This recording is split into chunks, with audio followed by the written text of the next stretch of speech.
Right, so last week, we've been really working on the cutscene for Carol's Flashback, which is a scene that takes place in the second main quest of the game. So that's where we are right now. We're on the second main quest. Once we finish the second main quest, I will be making another story so-far video, the second story so-far video. I'm gonna keep doing them with every new main quest we make. So story so far video 1 is main quest 1, the second one will be main quest 2, the third will be main quest 3, and we'll keep going with that consistent pattern. And anybody who joins our community and we've got a bit further through the game and they want to know what's happened, because obviously that's important if they want to get involved in the story too and coming up with cool ideas, they can just check out those story so far videos. And I'm going to keep them short, a couple of minutes long each, and I'm super excited to make the next one because we've got a lot to talk about. The second main quest is quite it's got quite a lot of stuff in it. Our main quests aren't super short. Each main quest is gonna be quite, I can't think of the word for it, but it's a lot of quest RPG games out there. You can do a quest super quick. It's like a sort of fetch thing. Kill 6 wolves, come back, and it's over in about 5 minutes. But not in Raindrop Chronicles. We're gonna make each quest very filled out and lengthy and lots of stuff. And I'm against filler as well. So even when we make side quests and we want to come up with some cool side quests together as a community, I'm going to kind of encourage us to every side quest to have a purpose, and flesh out either a character or lore in the game or advance the story somewhat. I don't want to do a whole pick up 6 flowers and bring them back to me. They're kind of filler fetch quests. So yes, I'm going to be very adamant about that.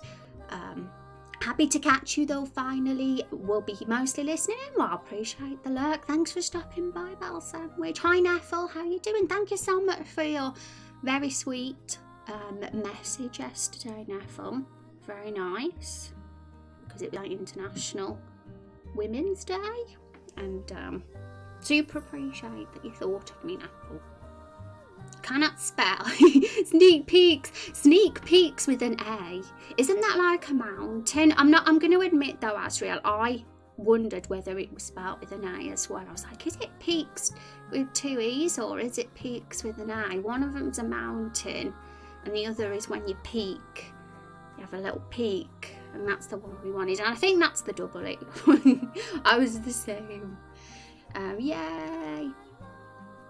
Hi Code Mora, how are you doing? It's good to see you. Extensive. What's extensive? So yeah, guys, if you're just popping in, feel free to click on that link, the YouTube link that the bots just said. It's literally just a sneak peek of our custom hero creator, which is the first thing you'll see in our game when you start it up. You'll be asked to make your own character, and that's not the same as our community 500 raindrops character thing. It's an entirely different thing, just so there's no confusion. The custom hero is the character you're going to control while playing Raindrop Chronicles. You can make them look however you want and give them their own name, so the YouTube video shows it all, and the actual character that you can add to the game once you've got 500 raindrops in the stream it can be any character in the whole game. An NPC, an antagonist, another playable character you can have in battle, which a lot of the community have made their characters so far. We've got quite a few. We've got over a dozen now, I believe, and they're all there on the website. If you want to look at that, if you want to read their character sheets, you just have to hover and click on them. I am well, good to hear it. What is the plan for today's stream? Good question. Well, we've been working on cutscenes a lot, and I'd say we're almost towards finalising this cutscene. I was working a bit on it the weekend, And there's a bit more to do with sound effects and finishing off the scene. So it's not 100% done yet, but the bulk of it's done. I'm going to finish the rest of the cutscene making off stream this week. And on stream, we're going to mainly be working on mapping this scene. Because the scene at the moment's very basic. All I did was put a bit of grass and path. It's not pretty. It's boring. So it's all going to be about making a pretty map this week. Also, that includes doing the cart up as well, making it a little bit more fancy. Carts are something you can't really make very fancy, but we can improve it just a touch, I'm sure. But if you've seen the Everbloom Forest, you'll know that we put a lot of effort into making a really fancy map. And we want to do the same with this map. We want the world of Raindrop Chronicles to be appealing and the maps to have had some thought put into them. So we're going to try and do a nice landscape, like a sort of, like a dirt road sort of thing, if that's the word, like where wagons go. It's going to be just one long road. And it's because we got the 2x zoom, we're not going to have to be too fussy about the edge of the map, because we're only going to really see this area here. And it's a scrolling vertical parallax map, so we got to be careful we don't have like landscapes or anything that's too, you know, because it'll be repeating. So we kind of want to make it somewhat like a repeatable map where most of the landscape looks the same, because otherwise if we do have landmarks, they'll be like, oh gosh, it's that again. We don't want that. Hi Bradley, adopted 2 cats and they have taken over my desk. Oh my goodness, lucky you. I want cats on my desk. Could be on the cam. But welcome to the stream. I think my audio is lagging behind, but you were trying to think of a word to describe the main quest, so I said extensive rather than quick quest. Ah, I get it. I sometimes forget the last thing I've said, dark, and that tends to happen because I talk about so many different things and then I don't remember what I said last, but now I remember. So yes, that's what it is. They're quite beefy, extensive. Not quick. Want to make the most of things. It's the same with the Everbloom Forest. We spent a lot of time, you know, a lot of streams here doing all these, and we don't want to just go through here once and bye-bye, it's finished. We want to spend time fleshing out the area, giving it a bit of lore, making the characters that live here and in Lakefall have their own backstories and side quests, and make it a memorable area so that when players have finished as part of the story, they'll be like, oh yeah, remember the Everbloom Forest? Because, you know, it wasn't an area that was just left after 5 minutes. Okay, so, right, so the area, I guess I've been having a think about what it could visually look like. The area itself, I imagine, is somewhere between the Everbloom Forest and the next zone, because Carol the Barrel and her friends probably get transported to and from the area because, like, you know, food. I'm not very knowledgeable when it comes to trade and travel and merchants and all that on the road, but I could imagine that they'd go to like a nearby towns, and Carol and her friends would have been transported regularly from to and from the areas. And it's all really taken part in Everbloom Forest, where she became sentient, her and her companions. So Carol hasn't really been out into the world outside the Everbloom Forest. I'd say that this area now and the nearby zone is probably the furthest, and I sort of imagine it being farmland in a way. Also because Rose Rose, if you've read her character sheet, she used to be a farmer until she got turned into a vampire, and she's kind of been wandering around that land ever since. So to be consistent with Rose's backstory and her past, I think it would be pretty cool if Rose was a local to the area that the wagon is travelling to, and it potentially opens up finding out more about Rose and her past as well in the next part of the game. And forests and farmland, it's not too different. Sometimes after forests and farmland are together, aren't they, when you think of world maps and what sort of environments are close to each other. So it's sort of changing from forest to farmland. So Everbloom Forest might have been towards the south or east or whatever, and then we're on a track to the nearby town, which is like sort of farm place. So I was looking at tile sets of those sort of things, and I found a few. So we can start making the tiles today, and then the second stage will be turning into a parallax map. Because when we can turn it into a parallax map, we can do more with it.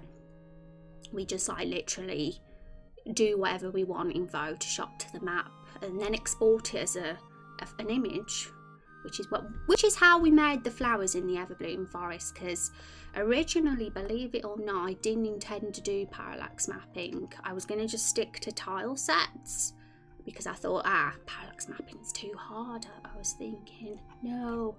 But because we wanted to have a forest with flowers, I mean, it's called Everbloom, gotta have flowers. It was really difficult to do tile sets with flowers. Impossible, actually. So the only choice was to start to do parallax mapping. And there's a few little visual bugs I've noticed where some flowers are chopped off, so I will have to correct those at some point, but we'll go through all that another time. Okay, so we've got two maps here, because there's one for testing and one's the real one. So we'll work on the one that's the real one, I think. Right. So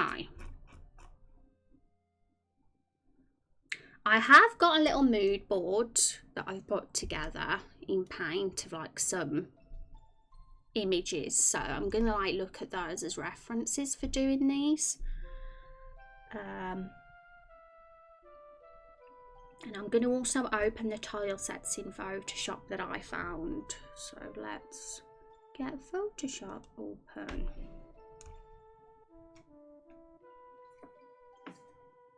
So I'm working on a top down as well, but it's non-isometric. You don't realise how much information you lose doing an over the top down without providing a bit of isometric information.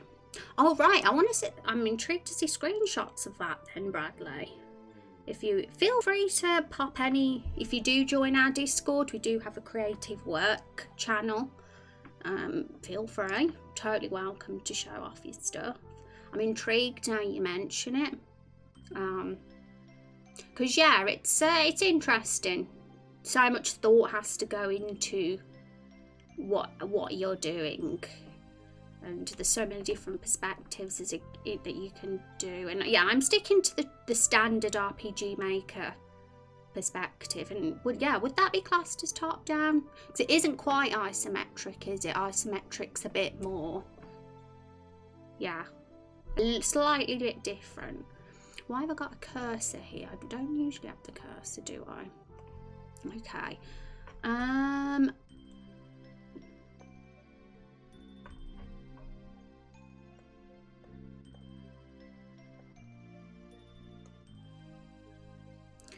Okay, so there's some tile sets I'm gonna open.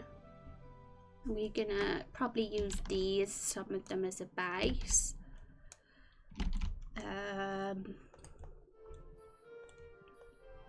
This particular one here is the exact same tile set we've got for Everbloom Forest, except the trees are more autumn themed. And I'm thinking we can put them in a mixture of these and some of the green ones we've used as well. But we don't want to get too heavy with trees, especially if it's not a forest.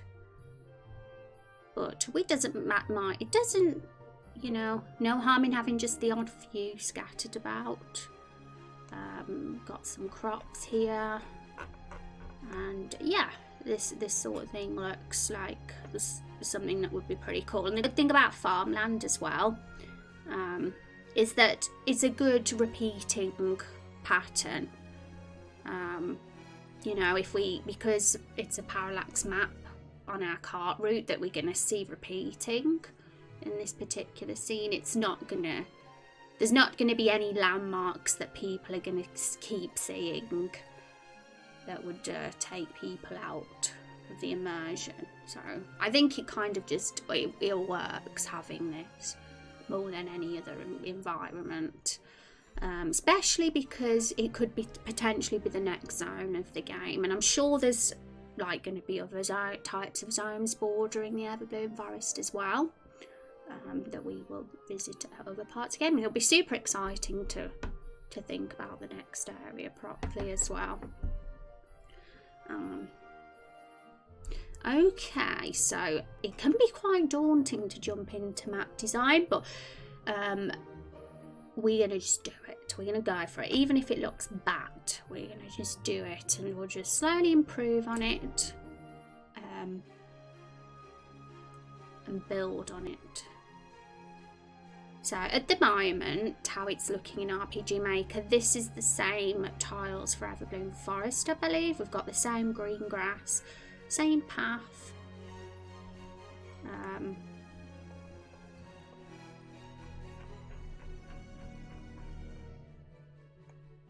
And it'll be cool if we could vary it up a bit and make this area look a bit different, like different colour scheme.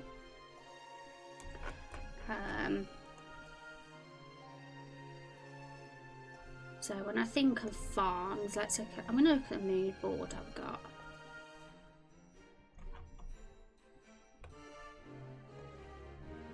It's sort of green, but some areas are a little bit more yellowy. So we'll have a little mess around. I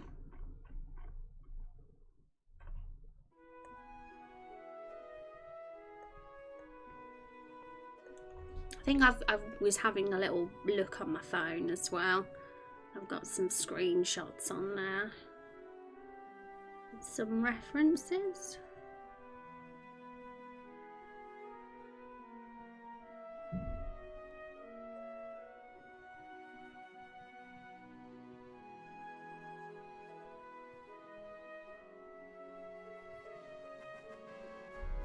Oh my goodness, thank you so much for that sub, Kia. I appreciate it. 4 months straight. My goodness me. Thank you so much. We appreciate you. Let's have some hype for Kia in chat. How have you been? How have you been doing? I hope you've been well. Yay. Thank you for the hype as well, Azriel. Appreciate the support, my friend. Hope all has been good for you. Okay, guys. So this green tile set, we will be doing tile sets is the first step. We start making with a tile set and then we turn it into a parallax map afterwards. So let's have a look in our, I think I've clicked the wrong thing there. Right, this is it. Tile sets. We've got Lakefall outside and Lakefall inside. And I believe the Everbloom Forest to use is the same tile set as Lakefall. But we're going to make a new one because this area is going to have slightly different tiles. We have some slightly different ones. We'll call it, just call it farmland for now. We don't have an official name for the area yet, but I'm sure we'll think of some names over time. We can do some polls and have some suggestions. Actually, I'm going to copy and paste that and just change the name there. and because it's the same one and we've copied and pasted that, it shouldn't change. Cool. But we will change it. So forest, no, not A1.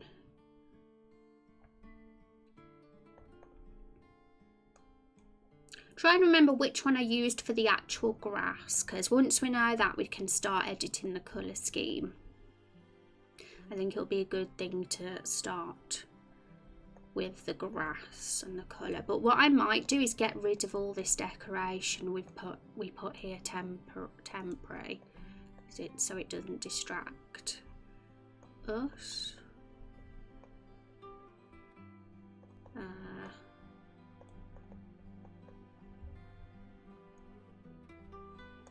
So maybe it's B. Nope. I find the tile sets of RPG Maker MV a little bit confusing, and I still haven't fully got my head around it.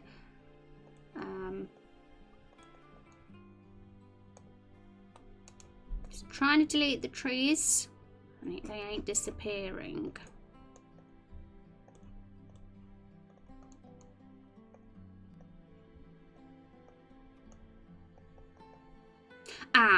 I'm a silly Billy. This is why they're not disappearing. I actually used a parallax background. That's why. I'm silly. So this is actually how it looks as a tile set.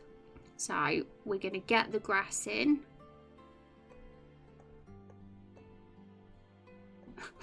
I completely forgot that that was actually a parallax map.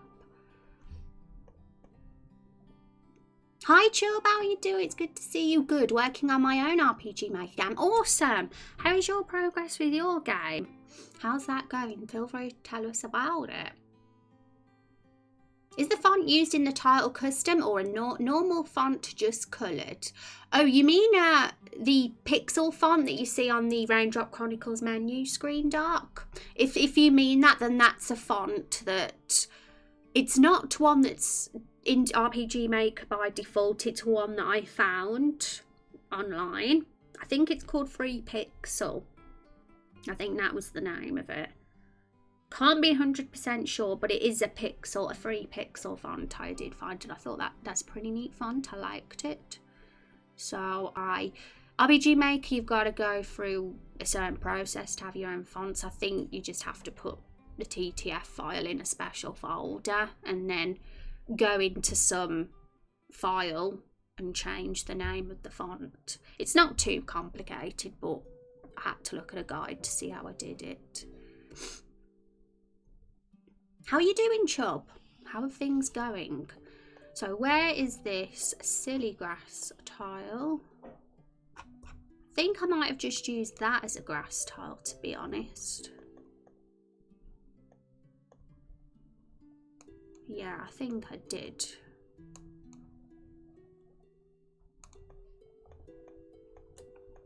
All that. So yeah, what I'm going to do is open this particular tile set in Photoshop right now, and I'm going to change the colour. So I want the colour to differ slightly to what it was at the Everbloom Forest. We don't want the exact same green used everywhere in the world. Be nice to just have, is it biomes? Is that the word? Different environments, biomes or whatever.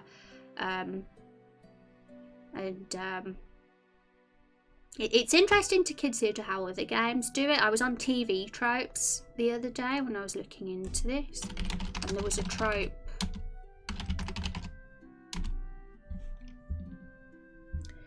There's a trope called Patchwork Map, that's it. And it's basically the trope which means that the landscape changes very quickly. This is basically the trope. And that's like an example. Zelda. And that's like an example. I think that is a Zelda game actually, of a patchwork map. You know, like where the world zones are just drastically different from each other. And Raindrop Chronicles, I mean, I want to have varied landscapes and stuff, but I kind of want it to blend, right, so for more realism. So I'm going to try my best to make the two areas of Everbloom Forest and this area blend well. But we're not going to do blending or anything in this map because it's got to repeat, and it'd look weird if say the south is the Everbloom Forest and the north is the farmland, because then it'll keep repeating between the two. So we'll just keep this as 100% farmland, but we'll just imagine that Everbloom Forest was a little bit more towards the south. So it's cool, we're thinking about new areas now. Fun times, the game is getting bigger and expanding, folks. Okay, so buy TV tropes. We're not going to stand there any longer because it's very addictive. We won't get any work done. It's very addictive, that website is. A third of the way done. About the first climax of the story, just writing the story for now though. Then I will go in and upgrade graphics from default and add plugins, although I had to do the battle back plugin because getting in fights in the desert and fighting grass bugged me. Oh, awesome. That's a really interesting approach as well. It's quite smart to get the story all done and written up first before getting into the nitty gritty and the art and stuff. Raindrop Chronicles, we've took a completely different approach. We're like just improvising the story as we go. I suppose it all depends what your game is like, but it's very interesting how you can just follow these different ways of writing a game. But yeah, it's we have no idea what's going to happen in our game, do we? Part of the fun. Sorry, I didn't catch that. Do you mind repeating it, please? Oh, about the font. It's called Free Pixel Dark. It was a free pixel font I found online, and I'm pretty sure it's Free Pixel anyway. I hope I'm not mistaken. I'm 90% sure it's that one, and it's not too complicated to set up a custom font in RPG Maker. You just have to follow a little guide, but it's quite simple. Those trees are beautiful, they are. I think it's Panda Maru who made these. And they're like not default assets, so at least it makes the game look a little bit less default. So I saw them and thought they were super pretty, but I kind of want to, consistently use these trees in the game, but maybe change colour scheme of them in different areas. Because there's this tree here. Where is it? Here. So it's the same trees but a different colour scheme. Right, so we are going to open a tile set and change the colour of the grass a little bit now.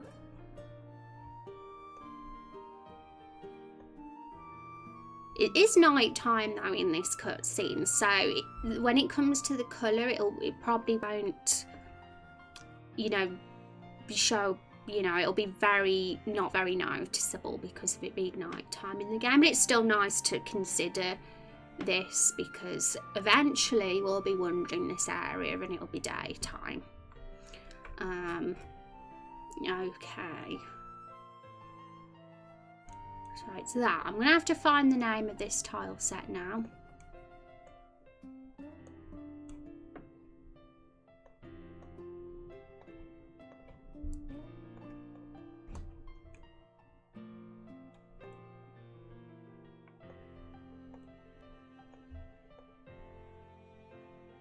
Okay, so it's Forest A5 by Mr. Pyramid.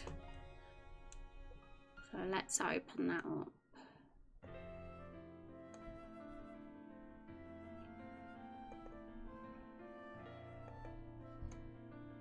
Thank you, you're welcome. Defont is a good site for fonts. As always, check the license on each one. Yes, Defont. I'm not 100% sure whether that was the website I got the free pixel font from. I kind of just typed in Google free pixel fonts and that was what came up and I ended up using it. So definitely prettier than the default RPG Maker font anyway, I think.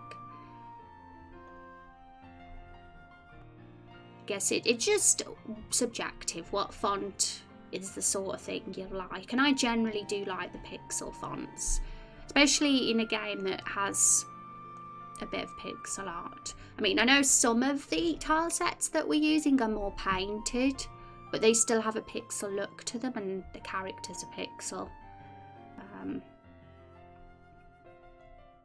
There we go, we found it.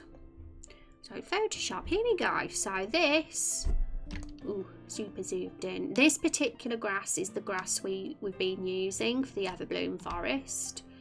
And on this new tile set for this new section we're working on right now, I'm thinking about changing the colour just a touch for some variety to show it's a new area that we're in.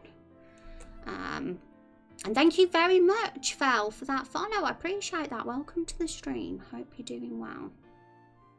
Goes for all game engines. Trying not to use default anything helps the game stand out from the thousands of others. Yeah, and sometimes, you know, even if you're using free resources that aren't default, there'll be games out there that also found those and are using them too. I'm pretty sure Maru's trees have been used in other games as well, which, you know, it's something that's going to happen if you're using free resources. And I'm still going to try my best to distill like Raindrop Chronicles to make it stand out from the crowd in other ways. So it's going to be a big world. We're going to have a lot of different maps, that's for sure. That's one way it'll stand out. We're going to have a badass world map eventually. And the good thing is if you do parallax mapping, you can like change things, you can make edits, and just small little touches can add a bit of a different look. Like the flowers of the Everbloom Forest very much helped. Without those flowers, it would have just looked like a typical forest. Typical RPG Maker forest, probably. But it added a little bit of... Because I don't see many like RPG Maker games with all those flowers in a forest. 80 plus hours of content, who knows? I mean, who knows? By the time we've made bazillions of episodes, maybe. Well, say if each episode had 5 to 10 hours of content, depending on if you did side quests or not, then that would be 8 episodes if it was going to be 80 plus hours, wouldn't it? Who knows how many episodes there'd be? I'm saying that's my like trademark phrase now. Who knows? I'm going to be known for that. And 49 different endings. You guys are trying to put pressure on me, but it actually does the opposite. It excites me. I would like Raindrop Chronicles to be the game that makes choices matter. Well, you know, when there's a consequence from choices, that would be pretty neat. I kind of find that fascinating, like worlds that change based on decisions you've made, but change for reals, not where it's an illusion of choice and change. So I would love to experiment with that kind of thing. And so far it has been a choice-based game, but very basic compared to what it might end up as. The first quest alone, it was fun because you had the choice of what to do to Fiona, the little girl. Whether you were going to be nice to her or push her in the lake. And who knows, maybe that will have disastrous consequences for the entire game if you pick one option over the other.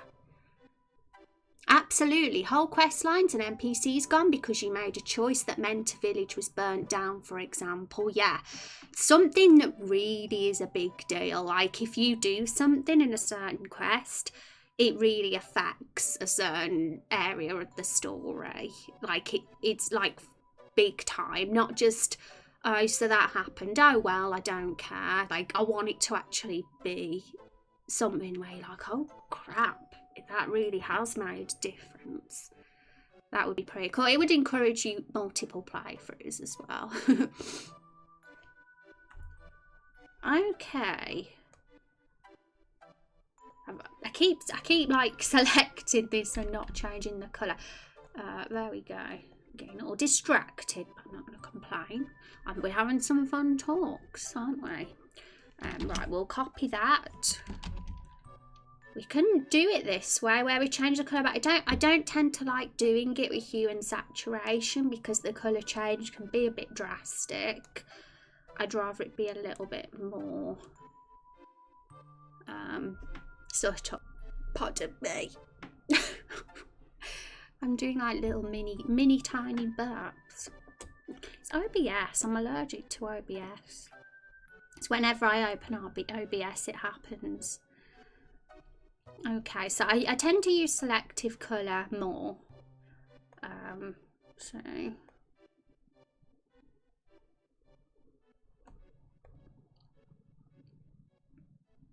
oh, I want to see the difference. Let's see it side by side with the other one, so we can actually see the difference.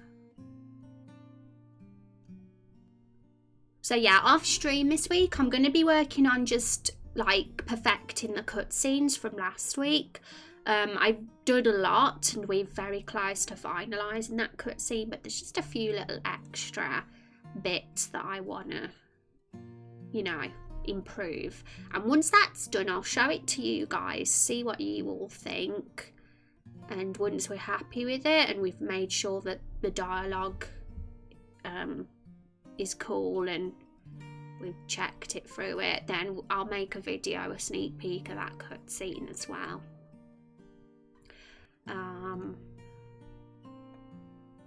But yeah, working on the mapping this week is just a nice break from the cutscene stuff, and it's something that needs to be done as well. It's pretty important.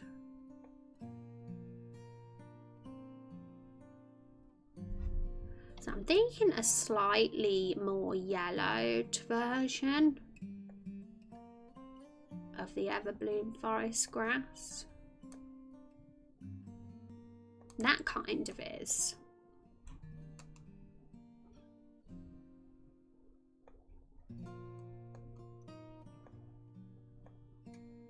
Don't want it to be super yellow. That's super yellow. I think that.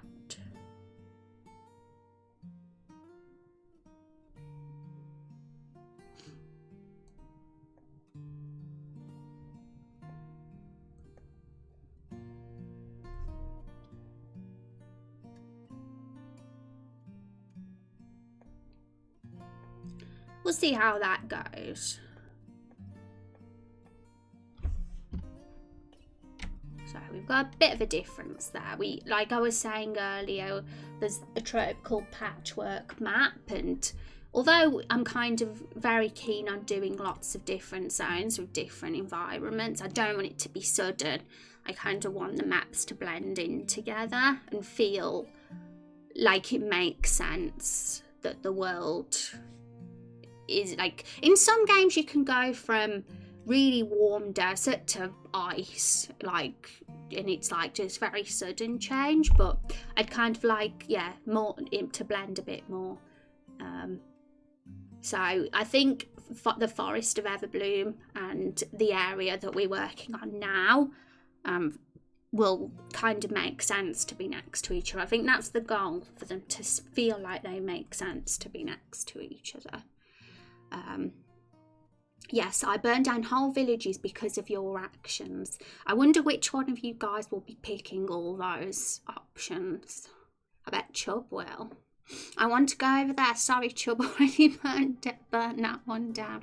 Grandmaster Cheeks. Oh yes, Chubb. Don't worry, I haven't forgotten that we're going to make your character have his wings outside his arm. That's something that I'm going to be working on, because there's a lot of character sheets I have to work on.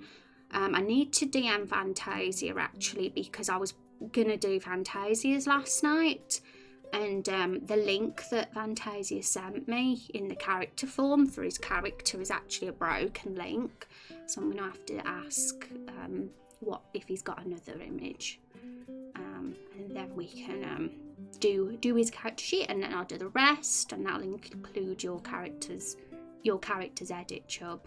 Because I think we agreed, didn't we? He'll look more badass with his wings showing, and it's not like his character's ashamed of his race. If his arc was to be about being ashamed and wanting to disguise himself, then it'd be different. It would make more sense if his wings were hidden.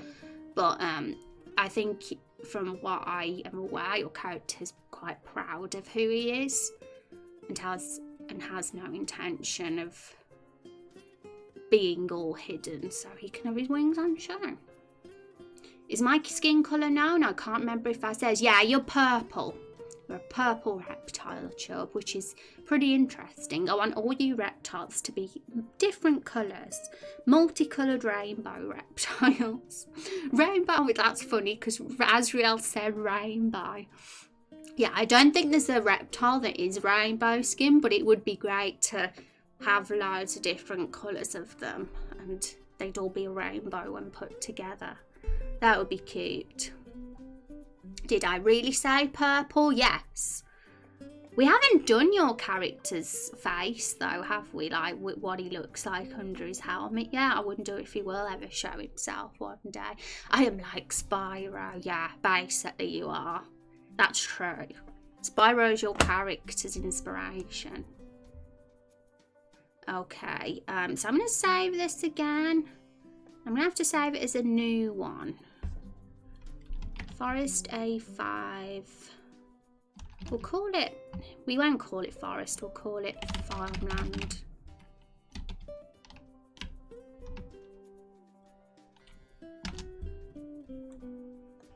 We'll keep this up in case we have to do any more edits.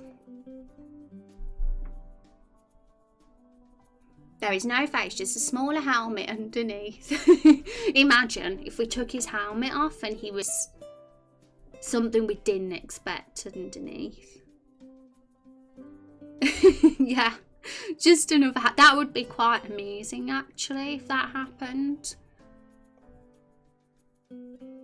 Because I imagine at some point it will come to the stage where the heroes have got you and they're having a conversation with you and they want to see your real face, so they take your helmet off and then there's another helmet underneath. Okay. And I'm human with face wings and face paint, awkward. It's funny. Honestly, guys, when the time comes and we have these kind of scenes, I will totally be doing polls and putting in these as potential things that could happen. That would be pretty crazy.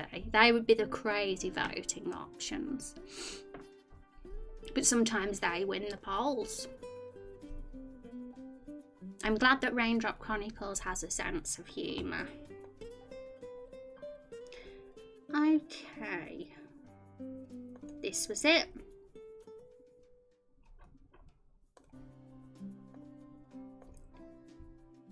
Yeah, it's changed colour. Wow. We've got yellow land here.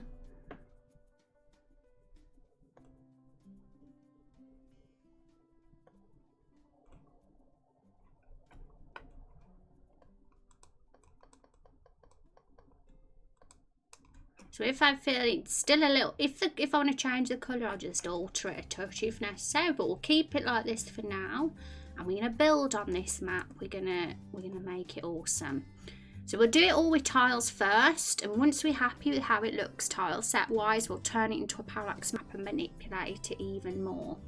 I'm gonna just, one thing I want to do is just get the path in, but I'm going to have to, yeah, I'm just gonna have to see where it was positioned. I forgot. Okay. Thank you, Norsub, for the follow. Welcome to the stream. How are you doing? Hope you're having a good day.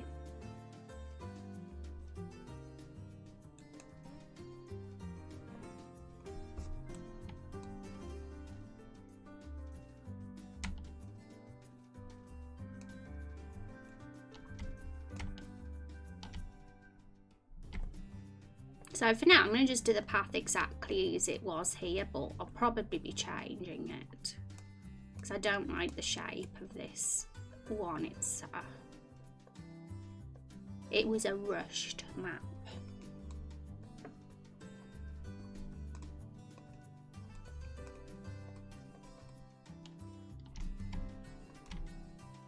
Okay, so let's take that off.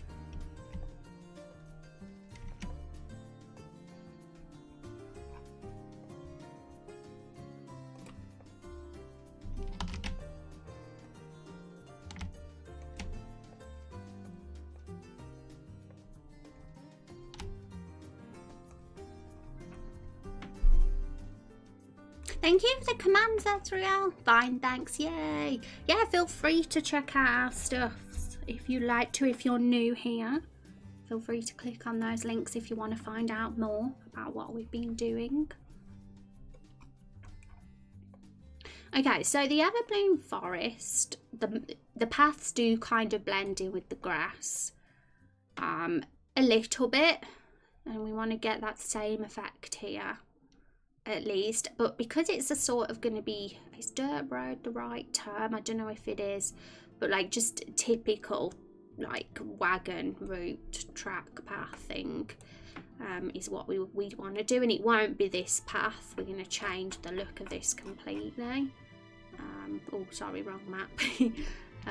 But for now we just have this there, but we probably won't be able to change it properly until we do the parallax mapping. We can manipulate it more then. But the issue is at the moment we've still got the green here, so we're gonna have to make a little edit to the tile set again. Let me check what the name of that one is. Not Forest A1, it's Forest A2 by Mr. Pyramid. So we'll just change that to the colour of the new grass we've got, so that the path and the grass blend in a bit better.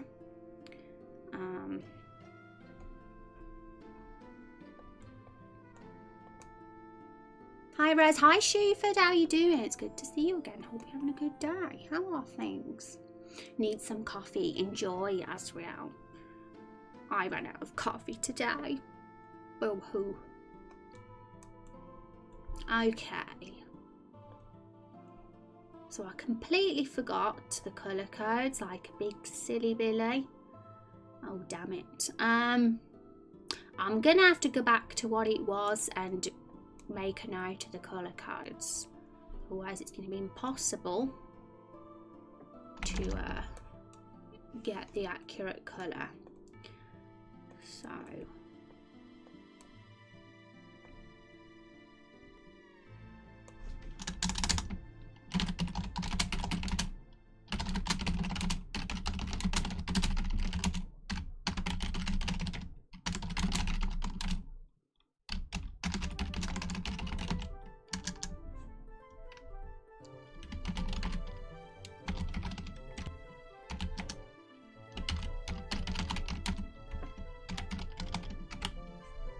okay.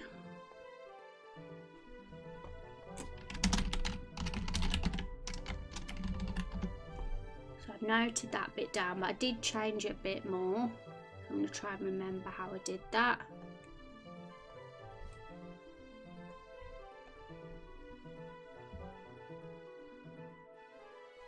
You don't drink coffee at all? That's sensible, Neffel. Don't think coffee's bad for you or anything, but caffeine isn't like super healthy, is it? But so probably sensible of you. You use Adobe, don't you? Doesn't look like my Scrub GIMP UI. Yeah, it's Photoshop. Just because that's the software I've had on my computer for years and years and years. And once you've got used to a software, you know, it's just easier to keep using it. I've used it since college, which was a very long time ago, by the way. I'm old.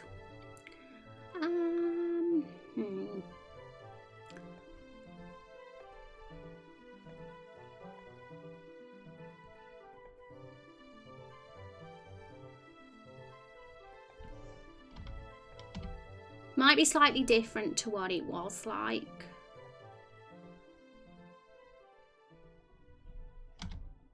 Before, but it's no biggie.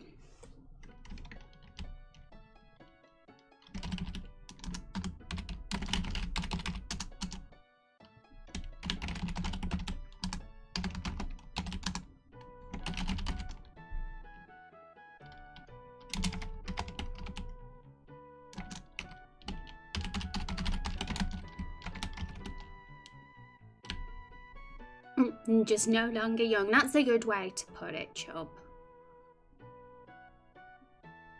Are you looking for a multi-group image for the green side? What's a multi-group image?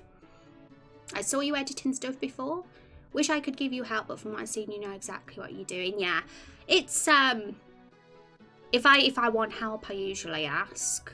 It's generally a lot easier sometimes when it comes to this project to have the control. And then if like there's ever anything I want advice for, I usually ask.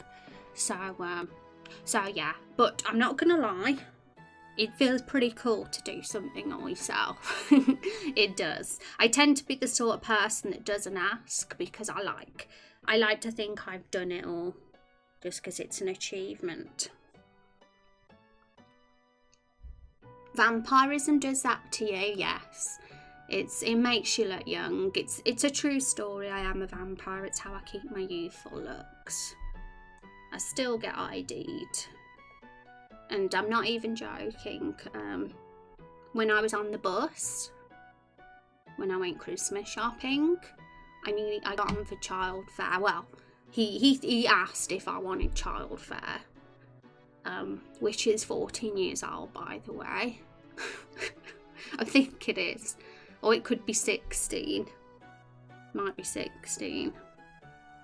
So just quite funny really, considering how old I actually am. I prefer much more Rose Vampire than Jesus. Did she ever tell you the time she got hit by a buzz? It was so long ago. I'm a superhero, what can I say? Not even buzzes can mess with me. Hi Rogue Weapon, welcome to the stream. Okay, so that is cool. I've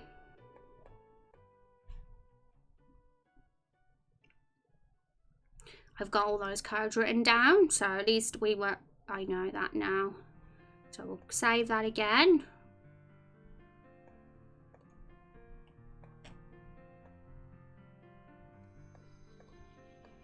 And now we got to just do the same thing here.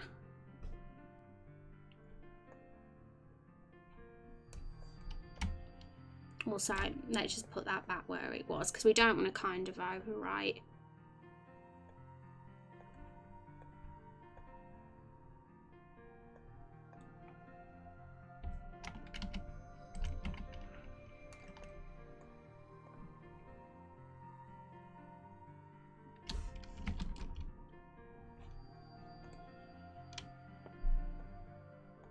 Now we don't want to change the colour of the path bit, so let's see if we can just select the grass.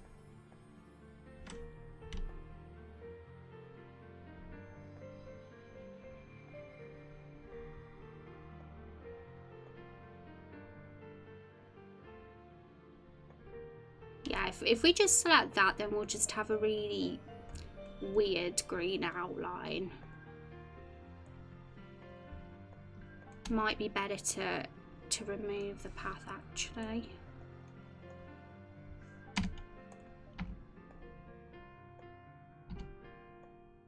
There we go. Hopefully that'll work. Now we can change the colour. Ghosty, thank you for the host. How you doing? It's lovely to see you. Are you excited for the Final Fantasy VII Remake, Ghosty? I know you'll be, because you love it like me.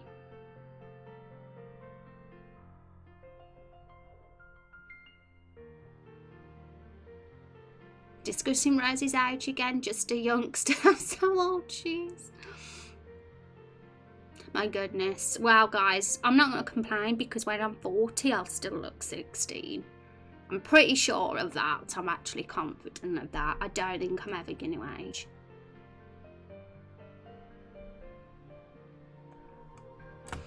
Because I'm a vampire. The truth. And she played the demo finally. Yeah, I did too. It took me a while because I was kind of thinking, should I play it or should I wait for the full game? But I got impatient and I ended up playing the demo. Cried over how beautiful Jessie looks. She looks amazing, doesn't she? I'm really impressed with the character art and just all of how it looks visually. Yay. I'm sure that'll happen. I think they're kind of gonna stretch it out. I hope add a bit more story in, because otherwise it's gonna be a bit short. I mean, the Midgar part in the actual game, the original, was about 4 or 5 hours long. I'm sure that they're gonna make it longer than that. I hope so anyway. It's going to be one of those situations where it takes you a few decades to realise you're an immortal. I think I am. You know? I think I am.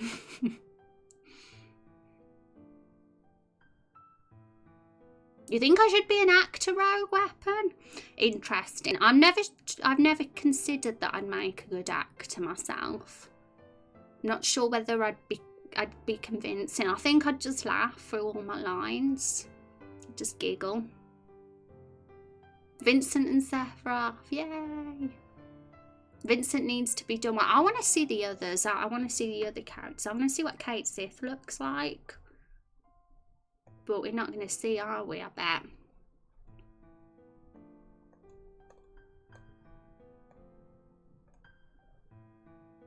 Okay, so we're just turning this grass yellow. Being a bit of a slow coach today. That tends to happen on stream. We don't get much work done sometimes because we're too busy talking to each other. But we'll get it done because we always do. And I might do some of the mapping off stream, but I'm probably going to still work on the cutscene more.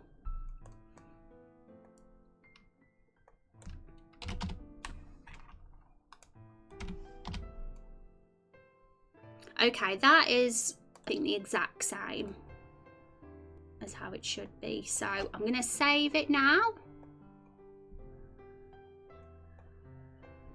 So in case you're curious what we do in the goal, well, we just changed the colour of the grass from the grass of the Everbloom Forest because we're making a new area now. We're working on a scene in a new area, and we want a little bit of variety. So we'll call this one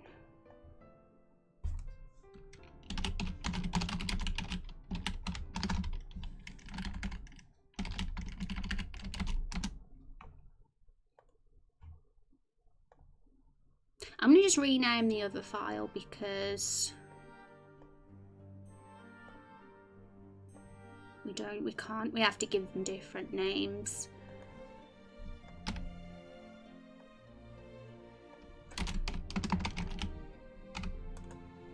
Two different separate tile sets there that can't have the same name. Okay, so they're there. Oh, we have to just replace the tile set. So that one is that one and that one. Now it should change. Okay, so the grass colour's changed, but the grass has disappeared for some reason, and I think that's because we changed the name. If we do this, it'll come back. There we go. So that was the easiest part, folks. We just changed the colour of our grass, but now we're going to make it a little bit more fancy. We're going to put in a bit of decoration here so it's not just constant grass, and then we'll think about the path, but we might have to edit the path in Photoshop when we do the parallax mapping, because I don't know if I'm going to get the desired look of the path from tiles that I want, but we'll see. because this is the exact same path of the Everbloom Forest. I've got some screenshots of the sort of path I'm looking for, and to describe it, it's like your typical sort of trade route dirt path where you see like the wheel marks and it's all dirty and something like that. You know Graveyard Keeper, the game? It looks like how the path looks in that game. So I want that kind of look, but we'll think about that path later. We'll see if there are any tile sets with that path, but if not, I'm going to do that myself. We'll do it from scratch if necessary. And it'll be cool if we did that, because it'd make it having a more of an original look. Also, I'm going to catch up with chat, because oh my goodness me, I didn't know so much chat had happened. I get carried away, guys. Carried away with this game sometimes. I recently hit 14. Life gets weird. She'll never know. Well, just because I look 16 doesn't mean my body isn't a 40-year-old. I'm not anywhere near 40 yet. Don't you worry. But it'll soon come, I'm sure. Seems like a version of Our Days of Our Lives soap. Is that's an American soap opera, isn't it? And my mum watches Coronation Street. I don't know. New art style giving you more cosplay ideas, Ghost. Yeah, oh my goodness, do more Final Fantasy cosplayers. Do a Jessie cosplay. I think you've done a Jessie cosplay before, haven't you, Ghosty? Gotta run. Love how wonderful everyone is, and have a great stream and great week. All thanks for stopping in, Shuford. Thanks for hanging out with us. Have an awesome day. Is that an otter? Because he looked bloody adorable. That emote does. An all night. Oh no. You was playing that today. What, Graveyard Keeper? What a coincidence. I read Chubb's mind, obviously. Do you have something to capture an image for a full-sized MV map? Because the default map shots half dimensions. Yeah, don't you worry, Shuford. We did that for Everbloom Forest, actually, because we wanted to keep the good quality for our parallax maps. The plugin I'm using is Orange Map Shot, this one right here. So it helps us have a super good quality map. One thing I was actually wondering about is if it's possible to take a full good quality screenshot of a parallax map, because this only takes the screenshot of the tiles, which is brilliant for what we want it to do when we're making our parallax maps, but there's nothing out there that seems to take a screenshot of the actual parallax map when it's done, because I'm wondering that for our website, for our screenshot section on our website, because I had to do it the other way. I had to right click and save image for that, and like you say, it's not as good quality, because unfortunately Orange Map Shop doesn't work with parallax maps for taking screenshots, but it only works for taking pictures of tile, and yeah, it's perfect for when we want to take our tile set picture and pop it into Photoshop and edit, but then when it's done, we can't take a screenshot afterwards of the finished thing. But it's no biggie. The website will just have to have the crappy screenshots if we have to. Already cosplay most of the people I want from 7. Might consider Remake Tifa or Air of Tifa gowns for the orchestra. Awesome. Well, I look forward to seeing them, Ghosty. Have done Jessie 2 years ago. Met an entire Team Avalanche and no one knew who I was. They should be ashamed. How dare they not know? Jessie's so underrated. I think now knowing the remake, she'll get a bit more love though, because they're focused a bit more on her now. She didn't really get the focus as much, did she, in the original? But they've definitely given her more lines and stuff in this. Well, we have always been on the same wavelength, Rosie. Apart from you not liking Moogle, Chubb, that's the only thing we don't have in common. That's the one I use. I'm not sure if it's the best, but there are some settings on the Orange Map Shot if you want to check them. If you want to use more thorough map shot, maybe check Gal's plugins. I know he has an intricate layer plugin. I will say, if you're sticking with Huddle for layers, don't Joseph turned me on to Gals Layers, which is excellent. Not to flow shade on Huddle, but Gals Layers is great. I'll look into Gals because I do have some of Gals plugins, as you can see here. I'm using 4 of his plugins. So it wouldn't hurt to change to him if it allowed us to have more flexibility with our screenshot thing. So I'll look into that. Thanks for letting me know, Shuford. You like Moogle's medium rare? My goodness, I couldn't imagine Moogle meat being very tasty. I wouldn't have the guts to eat a Moogle. They're too cute, but every animal's too cute, to be honest. The most rosiest of raindrops. Greetings, oh sweet voice one. Hi, Legmog. I was saying my famous phrase just earlier, and it reminded me of you. Who knows? I keep saying it. It's my thing. How are you doing, Legmog? I hope you're doing well today. Okay, so next stage of our area. Things are going super slow pace, but we've got plenty of time to get a map done before the end of stream. But I'm not expecting us to get the whole tile set done today, but it'll be good to make a start. So I've got some screenshots on my phone for reference images and inspiration, which you can't see, obviously. But you're gonna have to just see what RPG Make have in terms of farm tiles.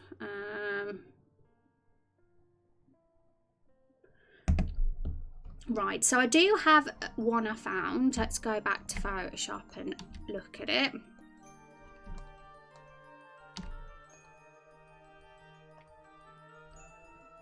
So that was one for some trees if we wanted some more like yellow autumn looking trees in this area, but we got some like crops here that could work if we put those around.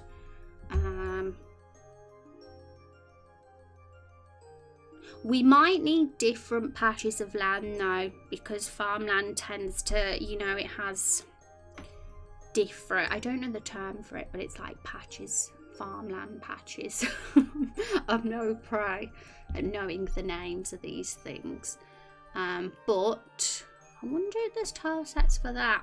We might need to make our own if there isn't. Okay, so we could have a muddy one and a yellow one.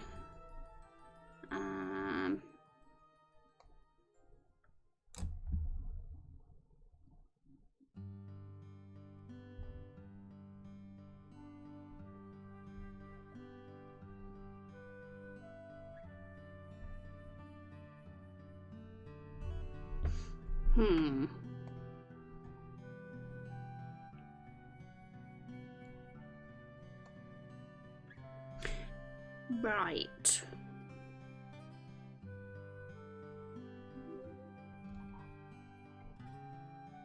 Okay, I'm going to do a Google image search to see if there is a muddy looking tile set that we could use for one of the farmland bits. So I'm not sure we've got one right here, if there's one.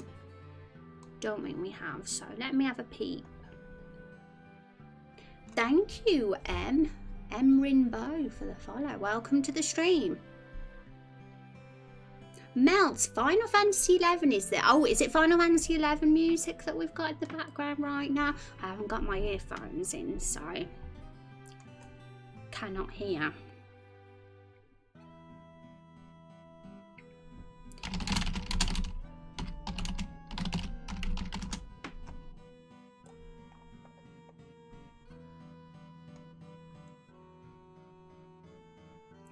Okay.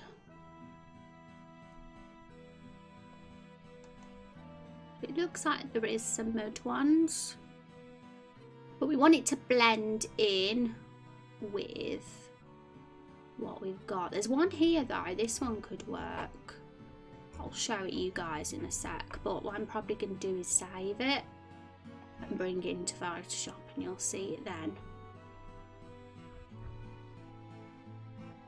because I'm very unprepared for this mapping today, guys, because I've jumped straight into it without really doing much research into how it's going to look. So today is going to be more of a mess around, an experimentation day. But I'd say over the course of the week we'll get it. We'll get the look after, I'm sure. Right, let me find out who made this so that I can put the name of the person in the file name.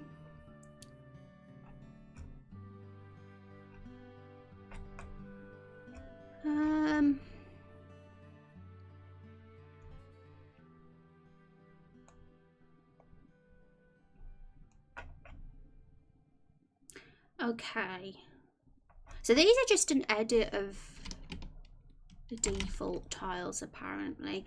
So let me just save the image name.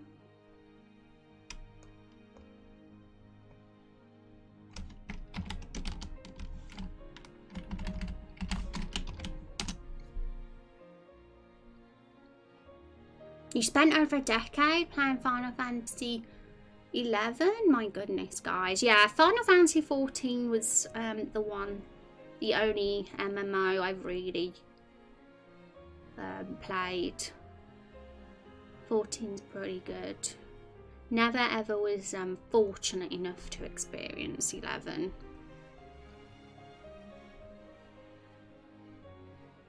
People still play 11 even today, don't they, though?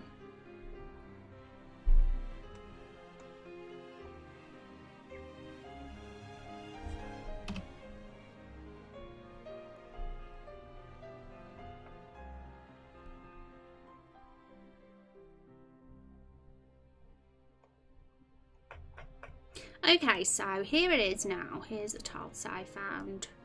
So I'm hoping this would work. It's gonna be a bit awkward though, I think, because this grass on the outside isn't the same. It's different to the one we're using, so we're gonna have to combine the two.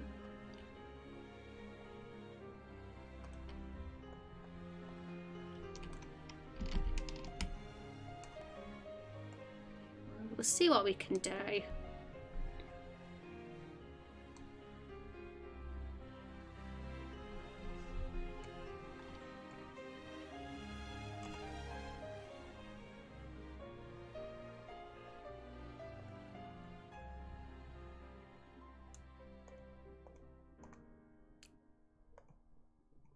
When I try and get it all, it definitely has too much. Let's lower the tolerance. That's better. So we've got to just change this grass to the yellow that we're after, but let's just get rid of these weird pixels we don't want.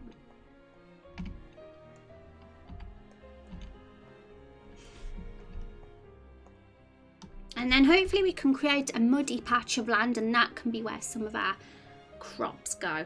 And we'll have to get a fence as well. So we're going to just be building the farmland sections that are going to be the repeated background of this particular environment that we're having.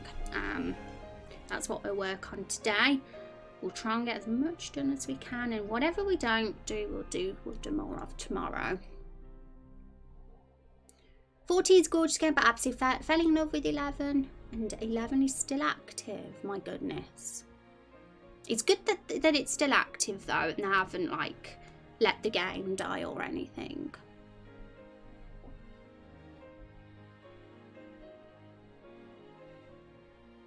You was Twitch before this stream? Like your actual name was Twitch? That's crazy.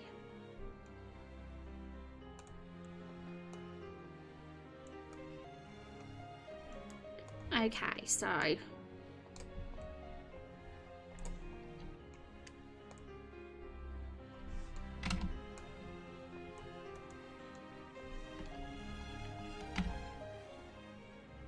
deleting this bit because we're not going to use this path asset, so not now anyway, at least.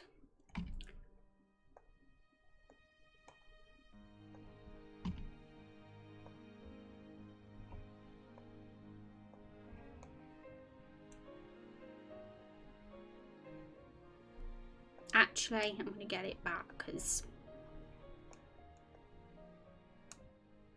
it doesn't matter because we'll just cover it up anyway with that. So we'll just keep it there.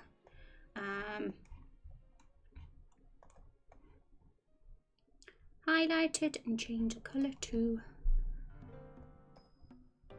the one we want.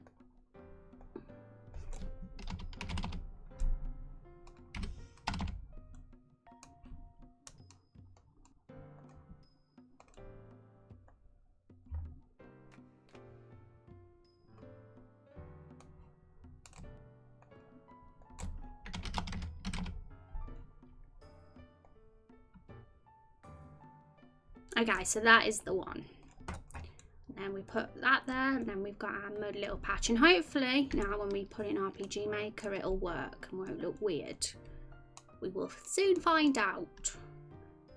Haven't really messed with tile sets much at this stage. Because the Everbloom Forest is pretty, not very heavily edited apart from the flowers. So, we didn't really mess about with the colour schemes or the path or anything like that much. We kept to the standard one.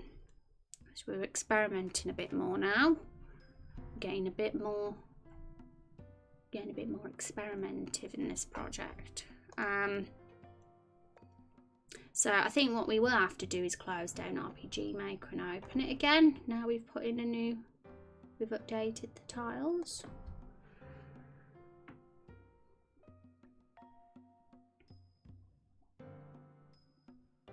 Interested to see what the remake will be like if it ever launches. Are they talking about a remake of 11? There's going to really be an 11 remake? Are these towers less boxy? What towers?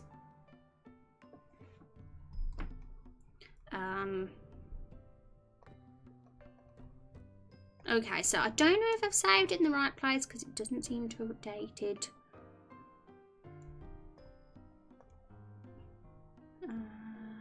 Yeah, image tile sets, that should be correct.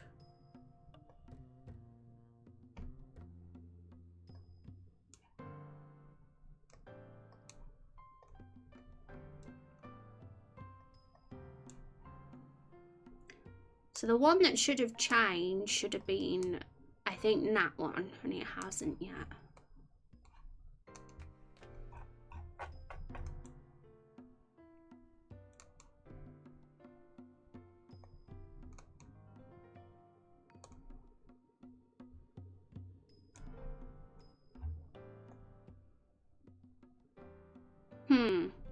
I might have saved it as the wrong name, that's why.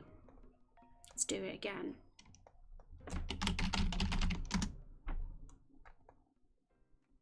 I think I saved over the forest one by accident, so...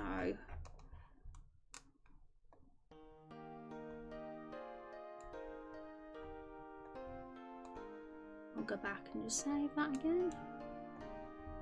There we go. So it should have definitely updated now. Sometimes the default graphics are very square, so when I get to doing graphics I want to move away from that. Oh, that's true. And definitely nice to do edits sometimes, because sometimes it's doing it all from scratch can be daunting, especially if the project's, if you're doing loads of other things in the project, like focusing more on writing and other things.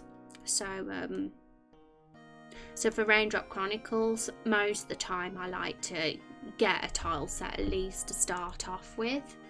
And if we do want to do some edits to it, we just edit it.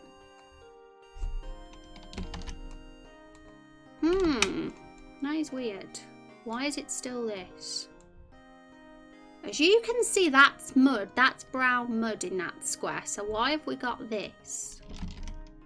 Now, I'm very new to this whole tile set thing, but as far as I'm aware, maybe I've been a noob here. Maybe I should have made all of it mud. Maybe that's why it hasn't worked. I assumed that it would work if I just did that, but no. You always learn something new, don't you? Right, so how are we going to tackle this now? We've got this. I guess all we have to do is put it all there. We're lucky that someone did a mud asset. Otherwise, we'd have to do it ourselves.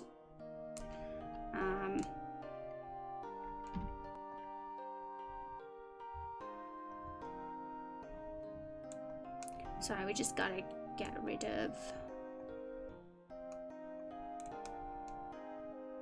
similar. We'll change the tolerance because it's getting too much of it.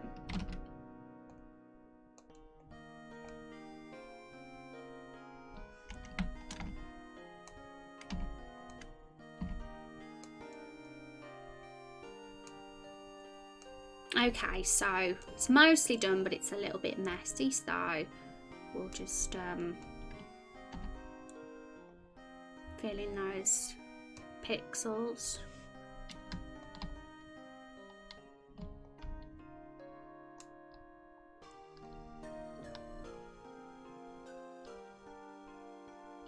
That sounds cool, Asriel. I bet all the Final Fantasy games will end up getting remade. Who knows? Maybe Final Fantasy VII's a test. And if it goes well, they'll do the others too.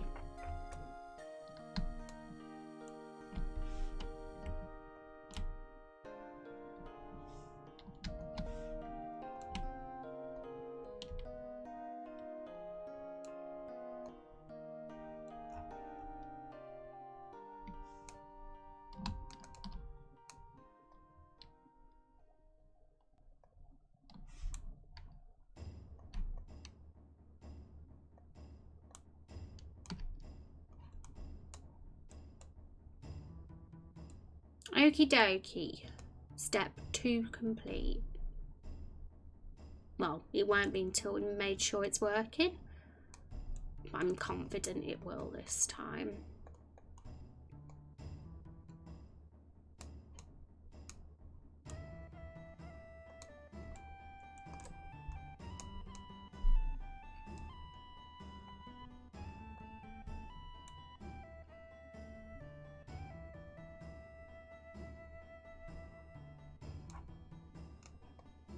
Yeah, it's worked now. Huzzah. So let's think about where we can have some neat, muddy farmland.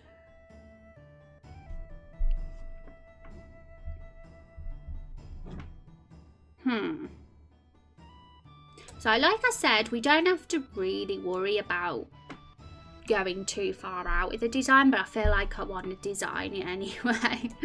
Even though the game will only show a zoomed in level of it. So let's just get it up for you guys. Deadshot, thank you for the host. Welcome. How you doing?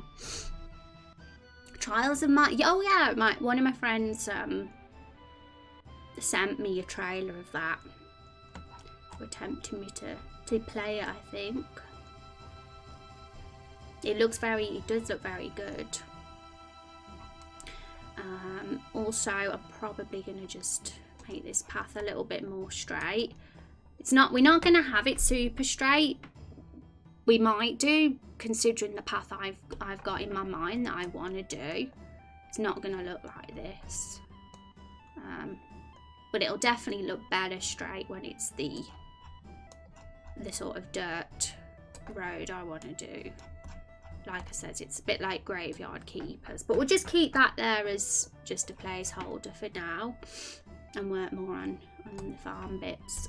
So mud is one sort of patch that it could be, but there's other types. There's also like yellowy ones. I don't know if there's... It'd be cool if they do have assets for that. I'm gonna look and have a see.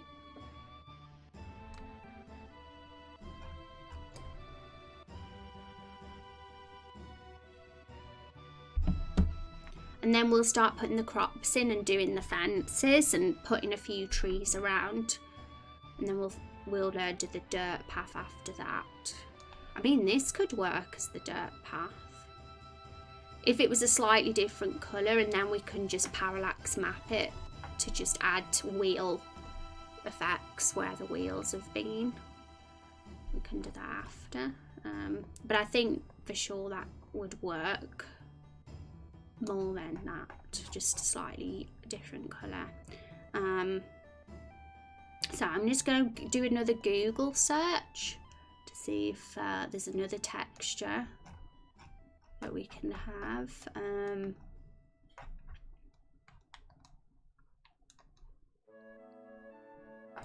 So I'm going to search for this one, RPG Maker. Farm is really the only thing I can think. Oh, this is it, but unfortunately I have to pay for this tile set. So I might not be able to use that one, but this is basically what it looks like. I'm kind of after, you know, those lines, that sort of look. So let's see if we can get something similar to that that's a free one. If not, we'll make our own.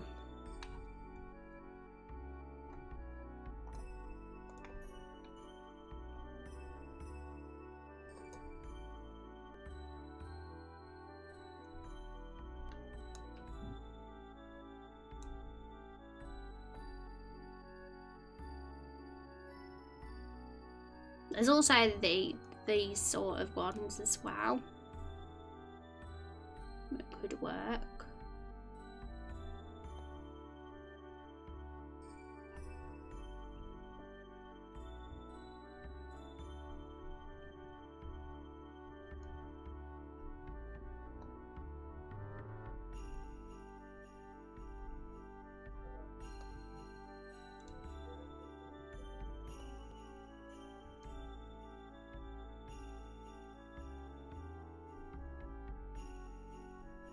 Some people are just using normal like path tile sets for the farm patches, but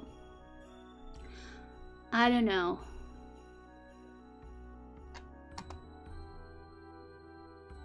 Hi Zarius, how are you doing? And Oracle, how are you guys doing today? Hope you're having a good day. Breath of Fire remake, you guys want that? Been a while, how you been, Rose? Doing good, Deadshot. We're doing some mapping today. We're like working on the mapping bit for one of the scenes we've been working on. So new area. We're not actually in the area as characters yet, playable, but it's part of a cutscene in a flashback, so it sort of is a new area at least that we're seeing. Been some time since I created an RPG with MV. BRB, my lunch is gonna done, so I've got to see if it's ready. Oh, enjoy. Hope it's super yummy. I know, right? RPG making is time consuming. Grandia got remasters at least. Dragoon and Gaia were great games. Oh, Legend of Dragoon, that was a game I never played, funnily enough, that always got recommended to me. The game I want to get a remake is Lost Odyssey. That's my favourite JRPG. I just wish it was at least ported to stick to Steam PC, because it's only on the 360. What RPGs do you like? Wow, I just said, just the second you asked as well, Zephyrus. Lost Odyssey is my favourite, but I'm also very fond of the Final Fantasy series. I grew up on that, particularly the PlayStation 1 titles, plus 10, which was PS2. So 7, 8, 9 and 10 were like my babies. Final Fantasy. I like Chrono Trigger as well. And I generally like any RPG if it's good. I like Western RPGs too, not just JRPGs.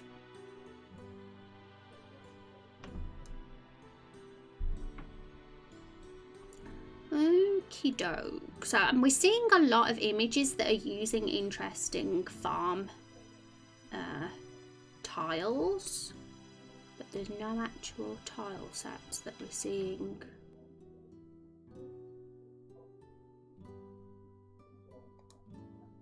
Can you hear like background noise, guys? I'm curious if my mic is picking up some of the talking next door,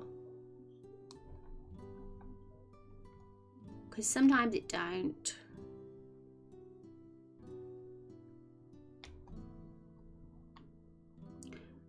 Oh, we have some here, but I think that one, I don't think Celiana's available for free.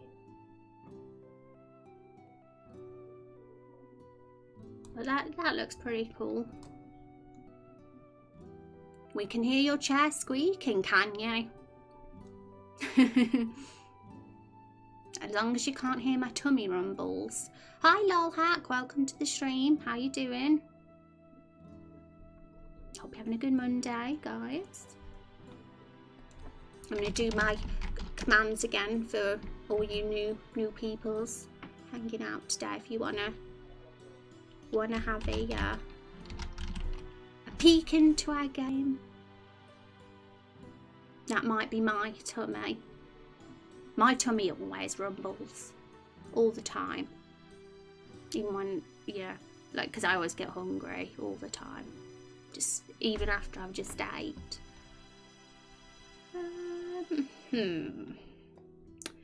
Yeah, I'm being a fuss part. I want to make sure we use the best looking tiles if we're gonna have them. So I don't want to just pick any, and I'm after a specific look. There's a lot of crops around, which is great. So we'll have plenty of choice for crops, but it's specifically the patches of land that the crops go on that I'm after for now. And then we can think of the crops after that. And I want like a yellow one with, or a sort of beige one with sort of horizontal lines. Doesn't matter if the colour's not there because we can just change the colour quite easily.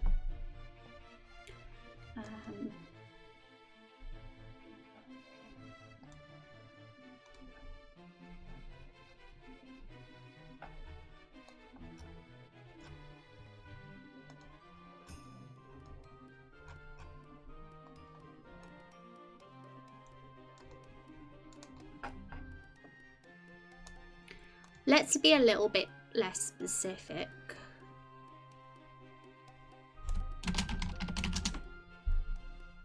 If we just put in ground tile sets, we'll see all the ground ones that we can have, and maybe one of them will be appropriate.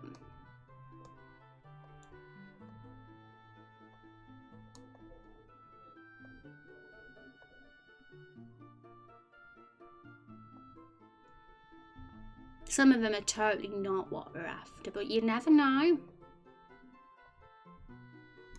And we want to keep consistent with the style. We don't want to go with something that looks too different to what we've got.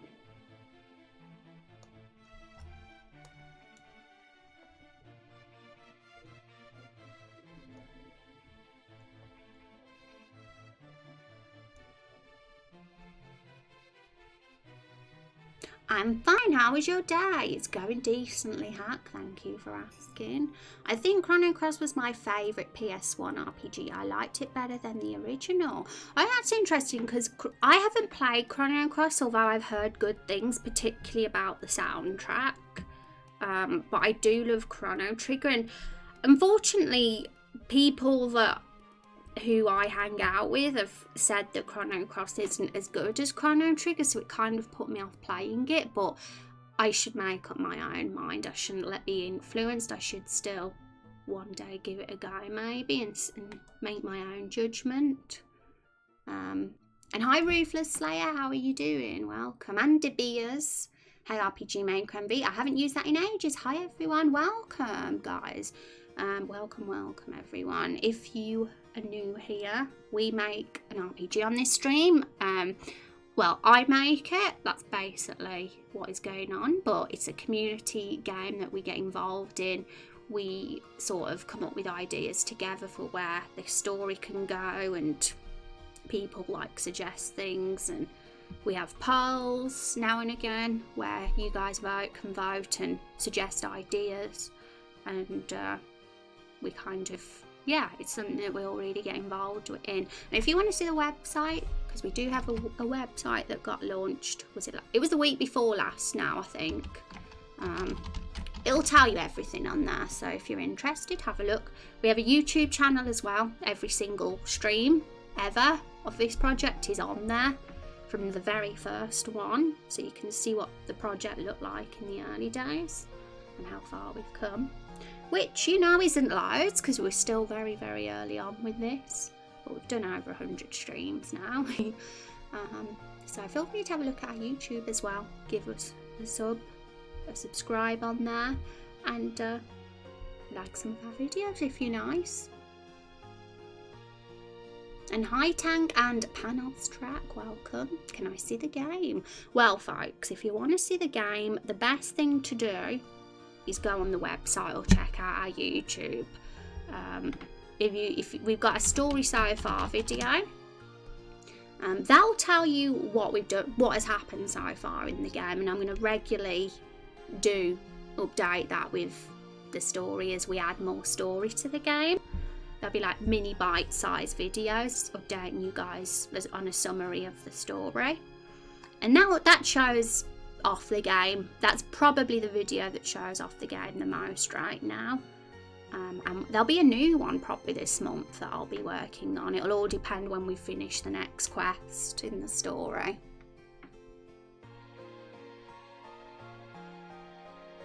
Chrono Trigger has nothing much to do with Chrono Cross other than time travel. Chrono Cross deals with parallel dimensions within time travel. Oh, well, I love those themes, so I should totally play that game. Sometimes it's hard to make time for gaming nowadays because I'm so busy. Is there coding involved with the RPG Maker thing? I suppose it depends how ambitious you want to be in it. If you want to make something simple, then I wouldn't say that it's too, you don't have to really be a programmer or anything. But there's always plugins available and scripts. There's loads out there for free. So, you know, have a mess around. But it's very good for beginners to get into making a game. It's not too scary at all. I mean, I started using RPG Maker when I was like 12. And I even put something together even though it was terrible. So it's definitely not too hard at all. I'm going to have to format my project into MV since I no longer have VX8. Oh, really? Is VX8 good? Do you think that's a good one? Because I've heard that some people rated some of the older ones even more than MV. Story making is fun. It is. Our project is very heavy on storytelling and world building and just rambling on about characters and where their arcs are going to go. That you don't see much programming on this stream, so if you've come for a code stream, you're not really going to see much of that. It's more about building a game and designing it and putting it together, like visually, more than like we're doing mapping now, so that's a pretty visual stream. We're looking for some tiles. We were working on cutscenes last week, so that was a lot of fiddly stuff, but it's always a lot of fun. You love the music? Yeah, we got Final Fantasy playlist in the background. Yeah, thank you, Azriel. Yes, it does use JavaScript. Thank you for the commands as well, Azriel. You are awesome. One of the portal events is misplaced, so you get stuck in one of the entrances. Ooh, yeah, sometimes the bugs can happen. I'm not gonna lie. There's always a bug. Always a bug. It's part of making a game, no matter what software you use. I will always check it out and try in Unity at the moment, working with C#. Oh, cool. See, that would be a bit of a step above for me. Seeing as I'm not a programmer, I would have to do courses if I was going to be using Unity. So yes, you must be a pro, Ruthless Slayer. But that sounds fun. hope whatever game you've got in mind is going good. And hang on, I have a program command, folks. So I know some of you asked about RPG Maker and were curious about it. So if you haven't heard of it, then feel free to click on that link and it'll tell you more. So we're looking for tiles at the moment. This stream today, it's going to be mainly about finding the assets we want, and we'll work on making it parallax and super pretty once we're happy with how it looks as a tile set. So I mean, here it is what we've got at the moment. We just like literally got a very plain map. We're going to build some farmland then. We're going to turn this into more of a track. We're going to get a better path eventually, and we'll fill up some of these patches with crops. We're going to make it look amazing. It's pure basic level right now. We've only just started the mapping today, but it's going to be fun. It's always fun to make a new area. Okay, so I'm after the perfect tile. I want some cool farm tiles, but there's not many, I have to say, which means we might have to make our own, because that does happen. Even though we do use a lot of free resources for our project, you know, I'm totally for making assets if needed, if we want something that is a bit unique. We did that with our barrels. If you've been on the website, you'll see that we've got barrels and boxes as characters. They're sort of were 90% original. Some of the features were taken from the generator though. Thank you for the follow as well, Ruthless. Welcome. Thank you very much. Have a nice day, ma'am. Keep up the good work. I actually enjoyed that little time in your stream. Bye for now. Yeah. And feel free to stop by again and say hello if you ever get a chance. Thanks for hanging out. Thank you for that follow. I'll put in grass. I know if we'll get what we want typing that in, but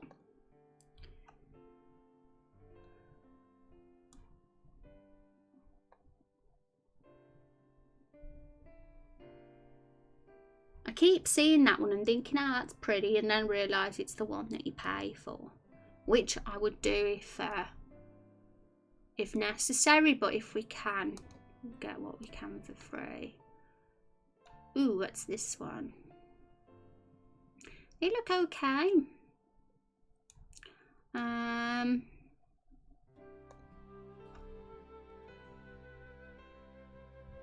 I like those.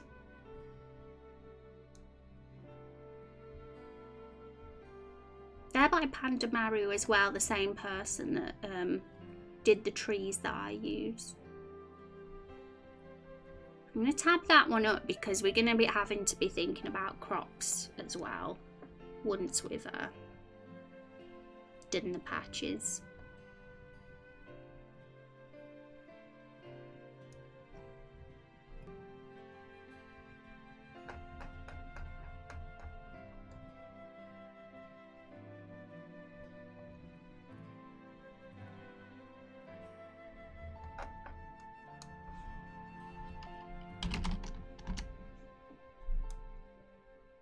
What's up, gamers? Hi, 80. Welcome. You sound excited today. It's always good to say.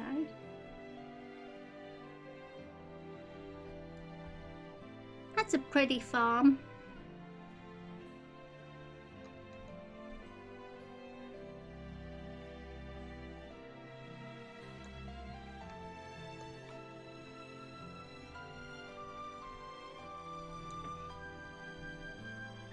Why is that one in the bottom right corner?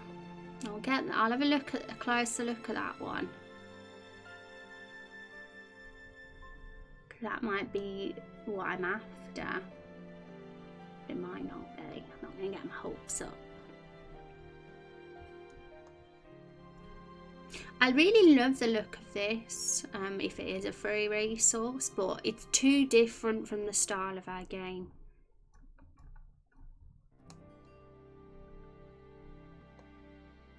And this path here is exactly what I mean with what I'm trying to create with our path, how you can see the wheel marks. That's something like that is what I'm hoping to achieve with our path when we do the parallax mapping. We won't be able to get that look from tile sets, most likely, so that'll be something we do when we get to the parallax mapping stage. I think that'll be that would look pretty cool.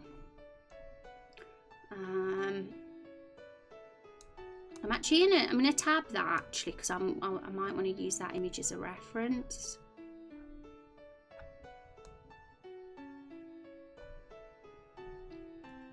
But DeviantArt, okay. Let's have a look. No, that's not DeviantArt. There we go.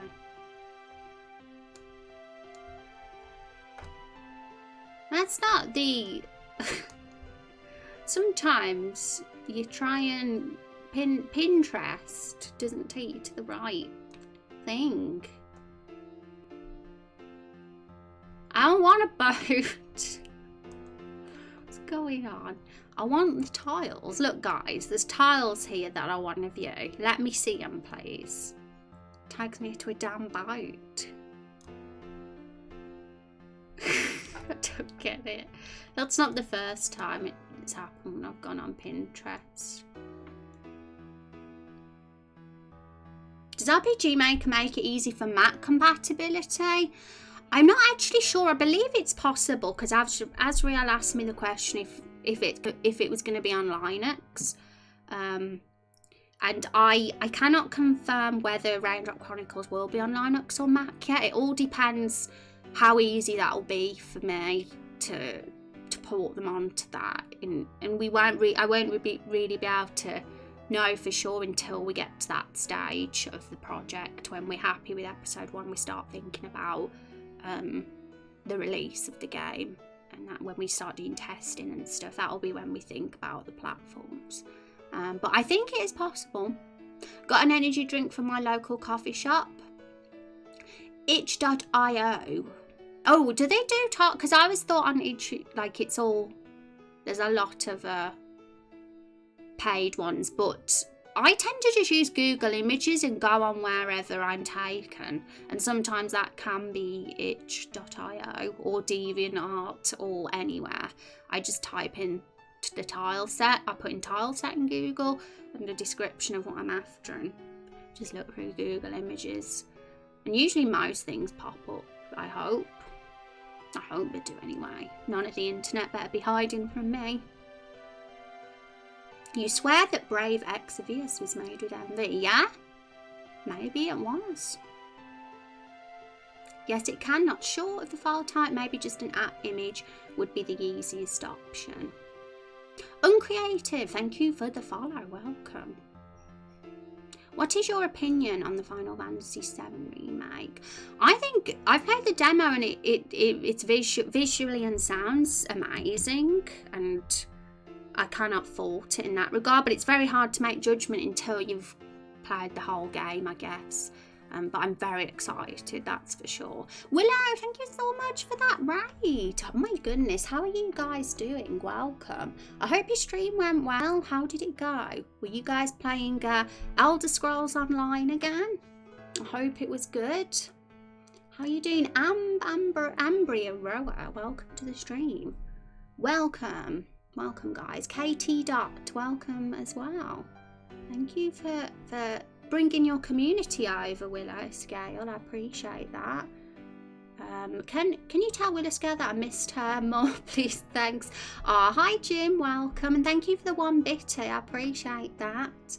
So guys, I'm gonna give a shout out to the lovely Willow Scale, who I'm sure you're all following by now. I'm sure you all are. If you're not, then what's going on? I hope your stream went wonderful. And you were playing Elder Scrolls. How is that going? How is that treating you? I'm doing good, Willow. I'm doing awesome. Willow or Charlie? What on earth am I going to call you? What comes to your mind when you When is say attached? I don't know what you mean, bollocks. I'm not sure what comes to my mind. No, I'm not from London, actually. You're not the first one that's thought so, but I'm a bit more north than London. Little bit more north. Still having an Elder Scrolls Online addiction. Also, you can call me Charlie. Yay. Okay, so guys, if you're new here, if you're first time in this stream and you're intrigued by what we do, we make an RPG in this stream, and we did launch our website last week, so if you'd like to have a look, feel free to. It's there on that command link. Have a nosy. And we're doing some mapping today, so we're looking for some tile sets online, and we will edit them to our heart's content so we can get the map that we want. So we're having a little browse and seeing what there is, but Pinterest is taking me to the wrong website, damn it, and I'm mad because I want to look at that tile set. So I'm gonna go. Sometimes you can right click and see where else that image is on the internet, but I've lost it now.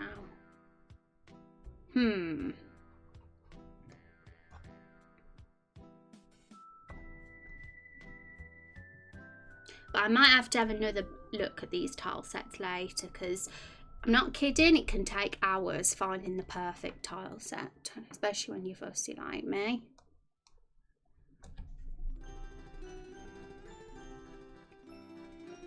Sounds like your native accent. Mine? Maybe we're from the same place. Who knows, Jim? I'll make sure to stop by soon. Streamers be so quiet without me. Yeah, Azrael is a very talkative and friendly person, that's for sure. Phantasy Star Online too? Oh, cool. I'm glad you guys are excited for the games to come. You are the best robot on the whole of the internet, to be honest. Rain Robot, well, he really appreciates that, because Rain Robot doesn't get many compliments. He doesn't really get love, so he needs to hear those kind words from time to time. What's the channel rules? Because I'm going to break them, teasing. Well, if you break the rules, you'll just get banned, I'm afraid. So maybe it's best you don't do that.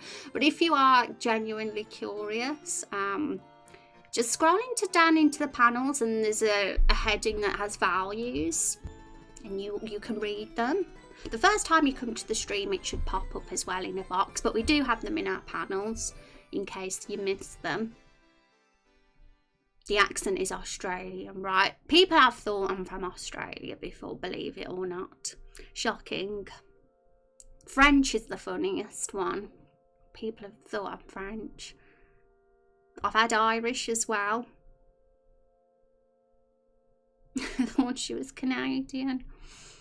I think people think I look Irish, but my ancestors are actually from Lithuania. Well, half of my ancestors. French, well, I normally try to avoid most family stream because I tend to say something not meaning to, because I multitask way too much and slip up. I'm trying my best because I really enjoy your stream. Yeah, family friendly is an interesting, it's hard, sometimes it's difficult to put myself as family friendly. I don't kind of say we're a family friendly stream because sometimes it goes beyond family friendly when you have a barrel wearing a bra. I guess it depends, you know. By the way, for nobody knows what that is, we have a character in the game that's a barrel and she wears a bra. If you've been on the website, you'll see. And Raindrop Chronicles itself isn't like for kids or anything. It's probably gonna have some mature content, mainly when it comes to violence, because, you know, it's a fighting RPG. It's an RPG game. There might be blood. And, you know, so in regards to that, we're not exactly family friendly, but we don't like, I don't swear on my stream or anything, or I don't encourage it in chat, so we don't have lewd here either, because I feel weird, to be honest. So certain rules are there for that reason. I never watch Twitch with my family, to be honest. Yeah. Some days I have to tell Rose off so much the filth she comes out with. Yeah, by accident sometimes, that's for sure. And how did she do the strap? Well, that's the backstory, isn't it, that we have to find out. Some have come up with some ideas. We've had a few ideas. And there'll be a time when we can discuss that.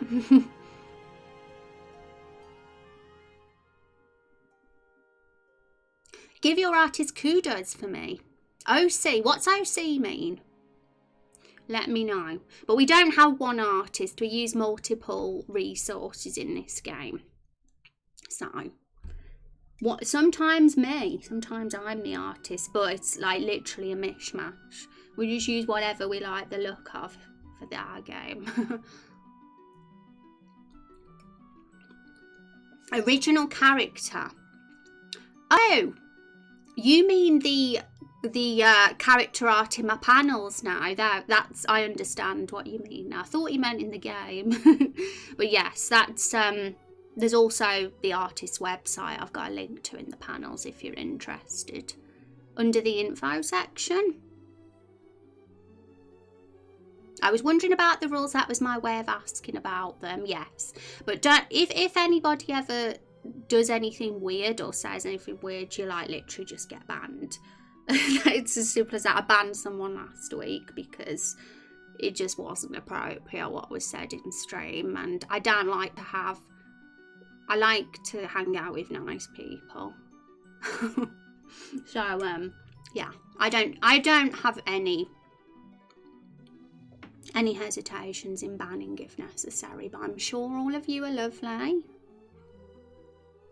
And hi Grim Exiled, how are you doing? I take it the wagon scene was completed since I was last viewing. The cutscene stuff, I'm very much about 90% done with that. There's just a few little sound effects and sorting a few little bits out with it, but it's making good progress. And now we're working on the mapping for that scene, and that includes the wagon, by the way. So we're still working on that, but it's going good. I broke the new command. Oh, it has an S at the end, Azrael. I bet you would hesitate banning me. Depends what you said, Chub. If you said something really racist or really bad, you would be banned.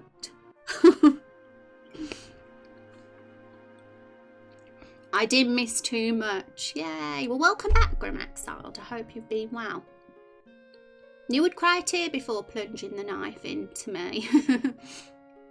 But yeah, we did a 3 weeks off stream because I was working on the website. I needed time off to really commit to getting the website done.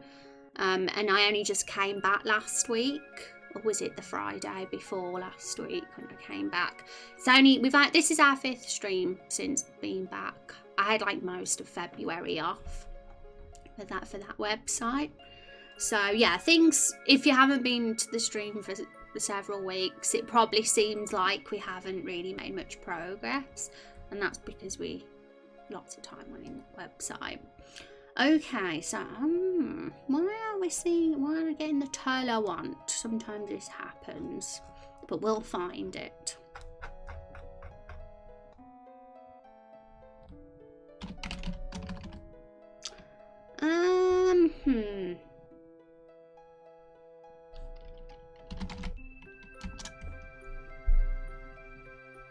Maybe there's a better way to search for tile sets than Google Images, but I tend to think you can't lose by looking at Google Images because most things come up.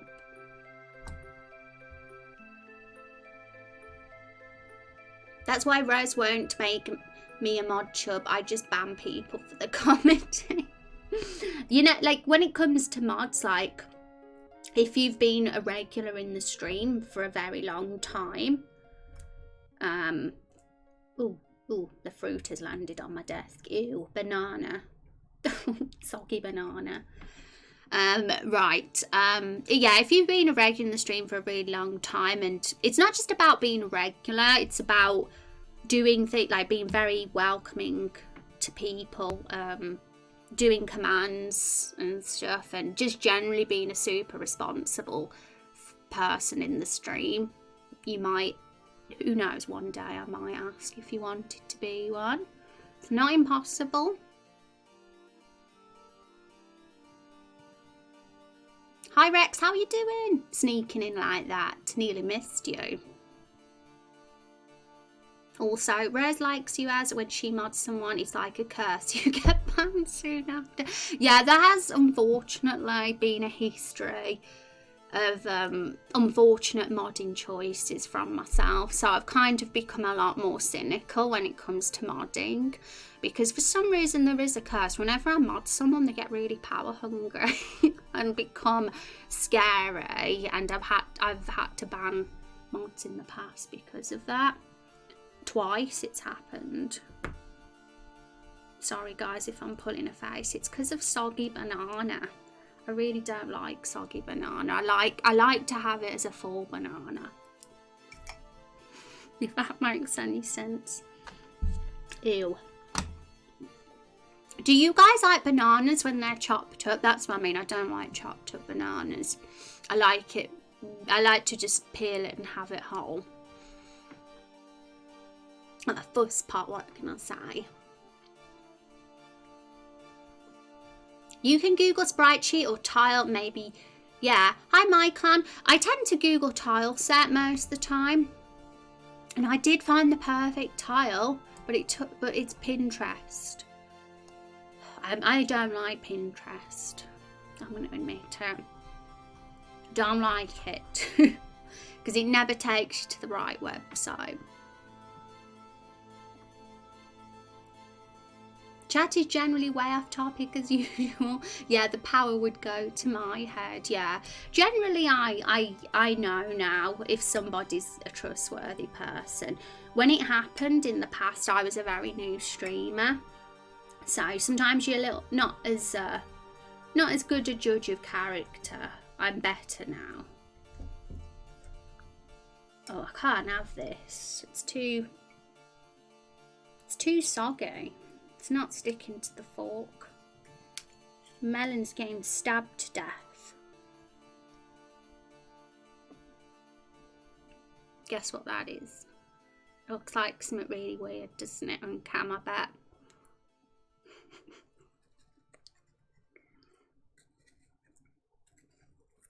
Yeah, I can't have it because I can't. I don't like eating on stream. Nobody wants to see a streamer with a face full of food. But maybe that's just me. Maybe it's me. Sorry, I haven't been so busy moderating and working on gaming. We'll be trying to get back into game designing. Oh, no worries about not being around. No need to apologise, folks. Just feel free to hop in whenever. Nobody's obligated at all. I'm not going to go mad at you. I'm not going to be like Deadshot Gaming. Get out. You've not been here for so long. You're not welcome anymore. I'll never say that to you. What? But I'm not. I'll ban anyone that says otherwise. Yeah, Rex, unfortunately, it seems in the last 2 minutes, the power has gone to his head. What has happened? He used to be so sweet. Chopped up is best if you're dipping it though. Yeah, some people love chopped up banana. I've never been fond just because it goes soggy, and I tend to just not like soggy things. Don't like that. I don't put much milk on my cereal for that reason too, because it gets too soggy. They all said it. Rex, get a piece of human skin. Oh my goodness, it did look like that as well, didn't it? It's like, who's that Pokemon? Guess my fruit. I try to be supported to all my followed streams. Well, that's very sweet. That's very awesome. And I do notice when people are super supportive. It doesn't go unnoticed from me. Just sliced bananas with chocolate syrup and vanilla ice cream. I like pancakes with Nutella and berries. That's my favourite. You right. Okay. So today hasn't been the most productive of streams, that's for sure. It's been a very chatty stream, which are always lovely. So one thing about making a game on stream is sometimes that happens. But I always get my head down off stream and get stuff done a lot too. So I never really expect to do work during streams a lot of the time. Sometimes it's just for community banter. These houses are pretty cute.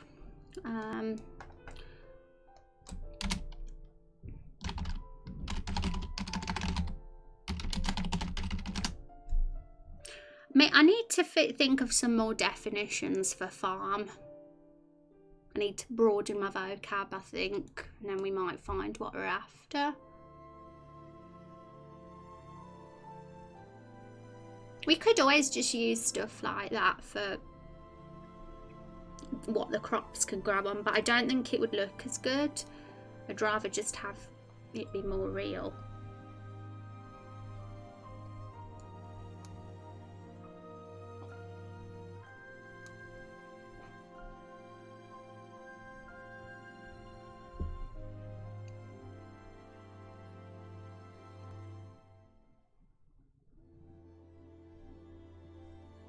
D&D. That sounds fun. Don't need to be a mod to stick up for Rose. Yeah, guys, you're all awesome.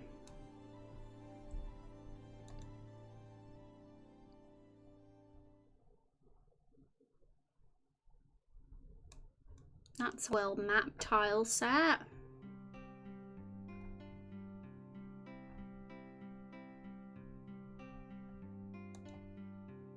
That's what I want.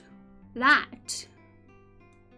My goodness, I want that one. That is what I'm after. That yellow, the yellow hay rolls. But I don't know if it's a thing, whether these are free.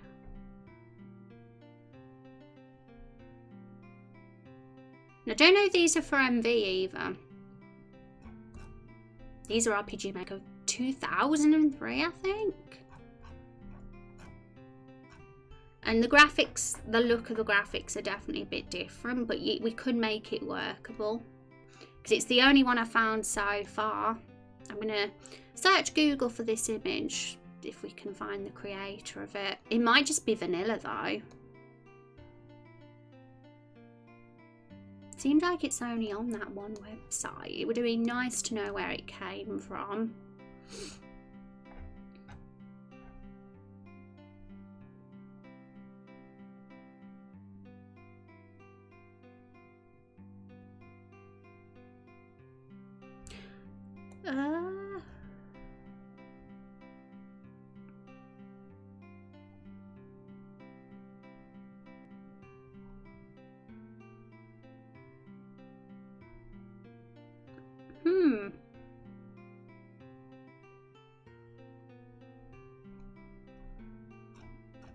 Yeah, it doesn't seem like there's no credit here.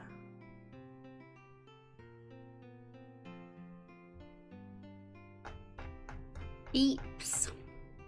Hi Andy Cake, how are you doing? Good to see you.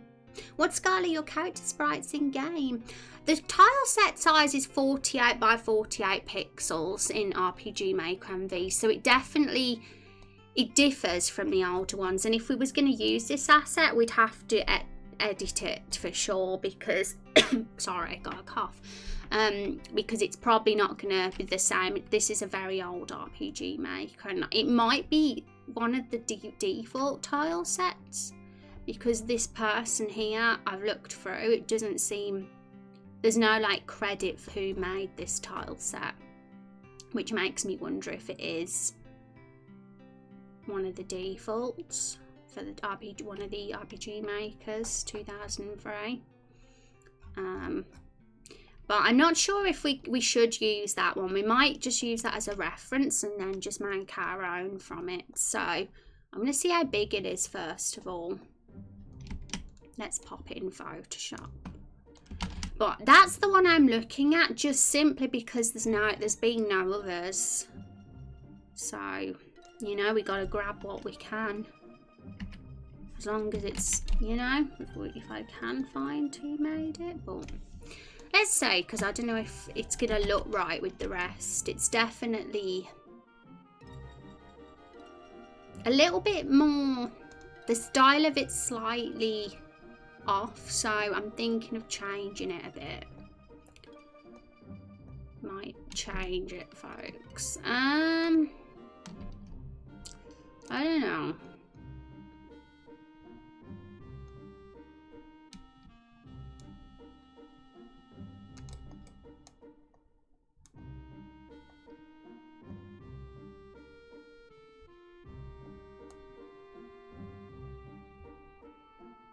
It's a bit daunting to make this because, well, it might look a bit crap. We'll see.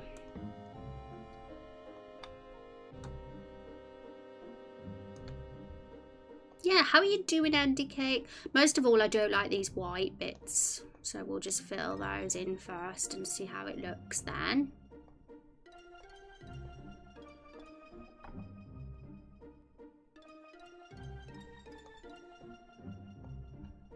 Can we highlight them all and make them all there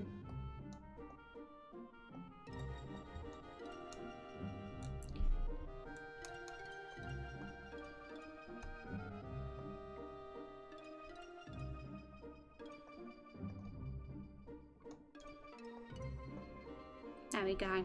Be easier if we do it that way.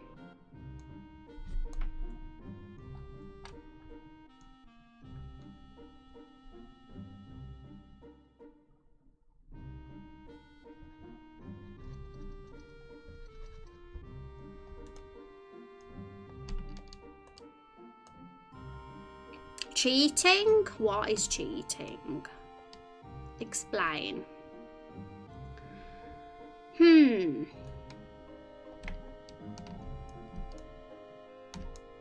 Yeah, I might. I'm trying to think if it'd look.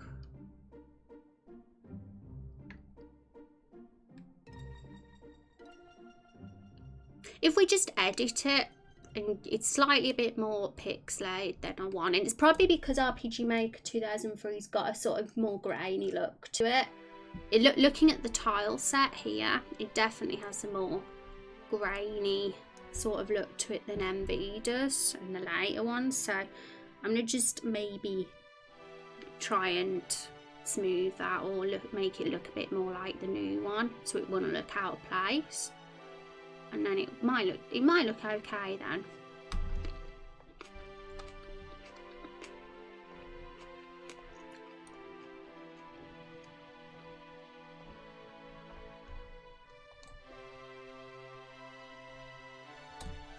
If you think cheating is editing a tile set, then you have a very strange view of cheating, Sandra. It's very a thing that people do.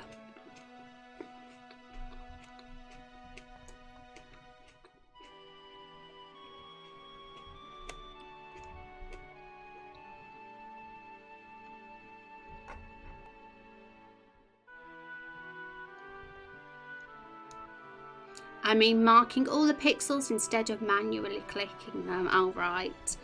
I say he was just joking.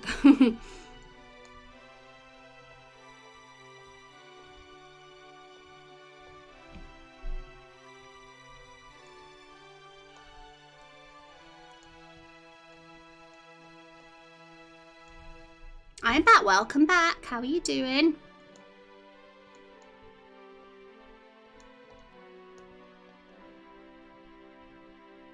Cheating was using the money code in The Sims. I know, right?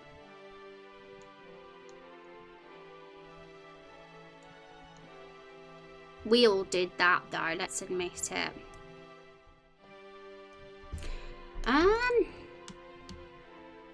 It's gonna look weird if I get rid of that. Part of me just thinks I might as well make it all myself from scratch, because editing it is going to be a pain in the butt face. But I don't know. I wouldn't say I have a skill set for making K assets.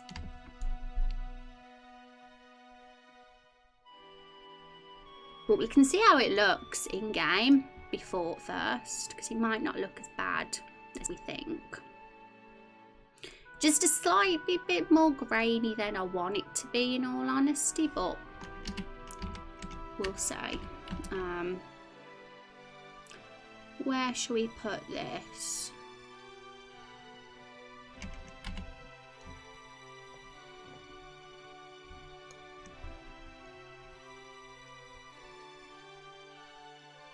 We got a blank one here, so we can put it here, I guess.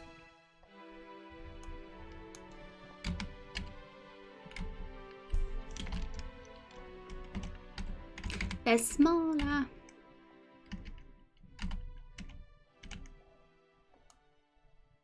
Yeah, I'm not going to care about it being small for now.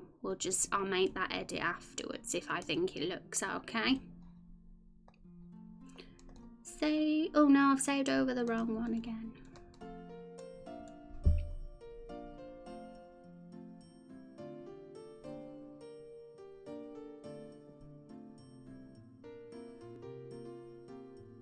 Bordered pathways for town roads. Yeah, especially if the town is a bit more posh. Those can look nice. We might have towns like that eventually in Raindrop Chronicles.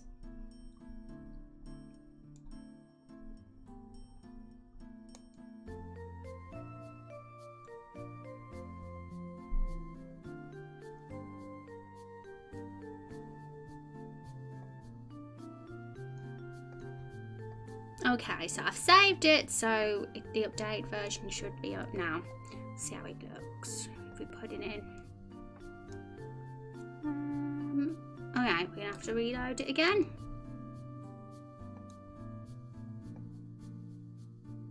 I might do a little bit of this tonight, actually.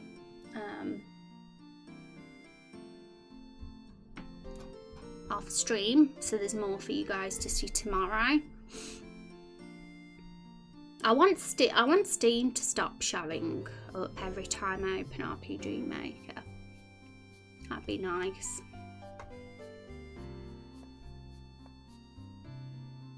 Okay. For some reason, nothing's appearing. Okay, it is now.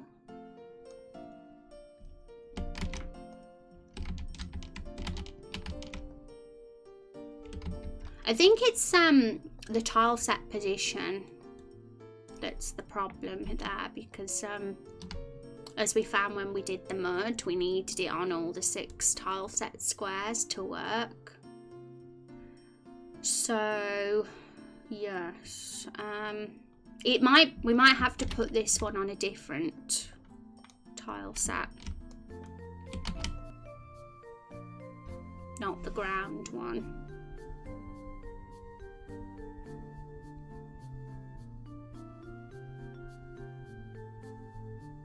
So I'm not sure how to go about doing it for the ground. And we've got this one. Can we put it here? We got a spare tile. Nope, we haven't. We'll have to delete one then. Oh, we have. We got a spare here.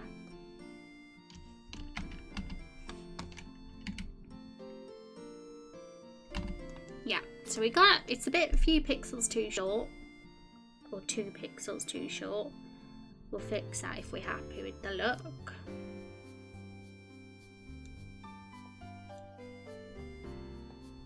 Because I'm still not sure if it's the one we want. If it looks terrible, then we'll look for another one.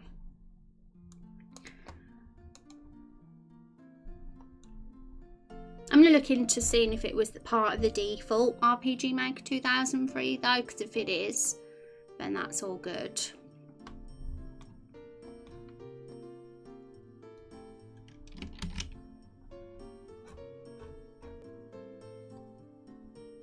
Okay, so it's here, and yeah, I expected that we'd see the white outline.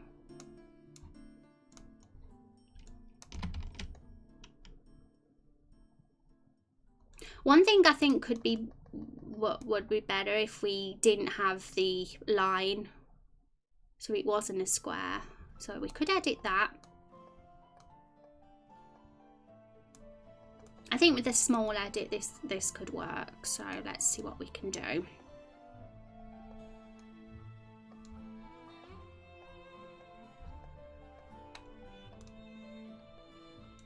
Also, we'll resave that one again. Doggo, ah, I want to see a peek of your dog. I only played the first Sims game's a classic though.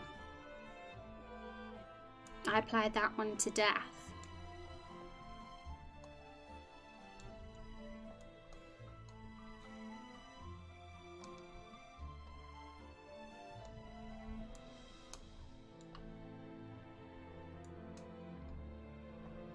Okie doke, so what I want to do is make sure it kind of has a repeated pattern, I guess. So the easiest way to probably do that is to just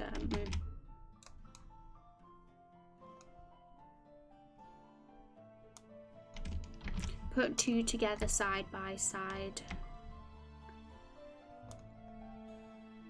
for now. Let's get the grid lines up.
Okay, so I'm hoping that will work.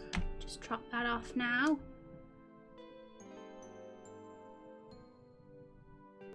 If we wanted to have it vertical, we can just like sort of rotate it, I suppose, by 90 degrees.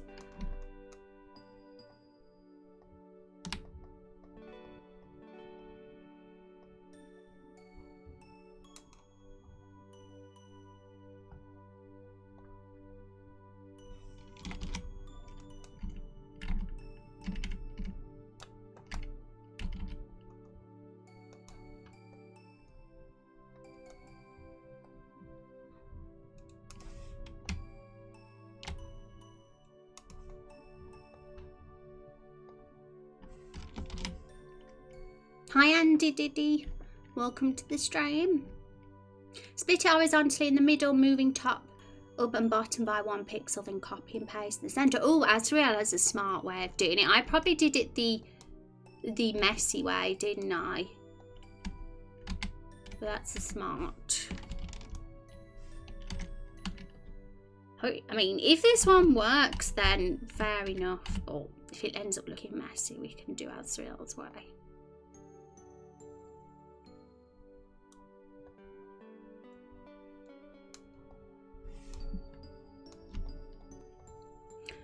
But I'm hoping that this will sort of stop that weird square divider thing that was there before, and it'll look more, we'll be able to make a strip now without weird lines being there. This is a test to see.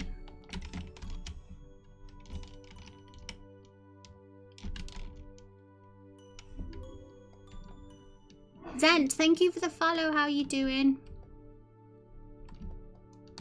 It's not perfect, but it's better than it was.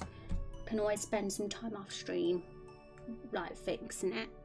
Hi Van, how you doing? I hope you're having a good day. It's only a little bit that's bugging me, and it's just this particular bit there. You can clearly see the repeated bit, but it's just very tiny. How you doing, Van? You having a good day? Thanks for all the follows, peeps. Bless you to that person that sneezed. Oh, you heard that? Well, as you know, it wasn't me, because I'd be magical if I could sneeze without reacting. Got the snivels and work is busy. Oh no, everybody's got a cold.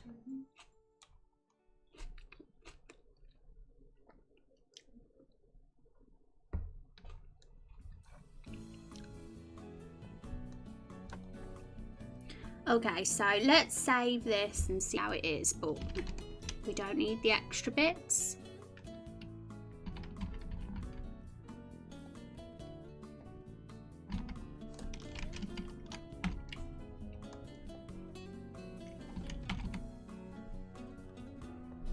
Hope you feel better soon, Van.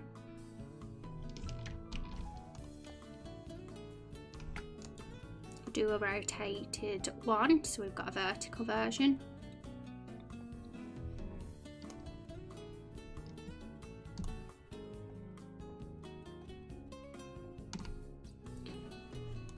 Save.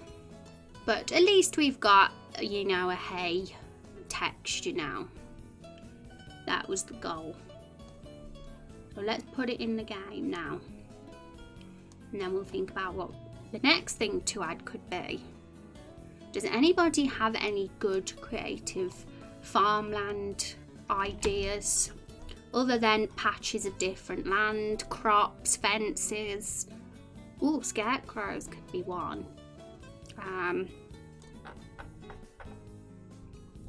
I think now the obvious ones that I can think of, but there might be some I've forgotten about.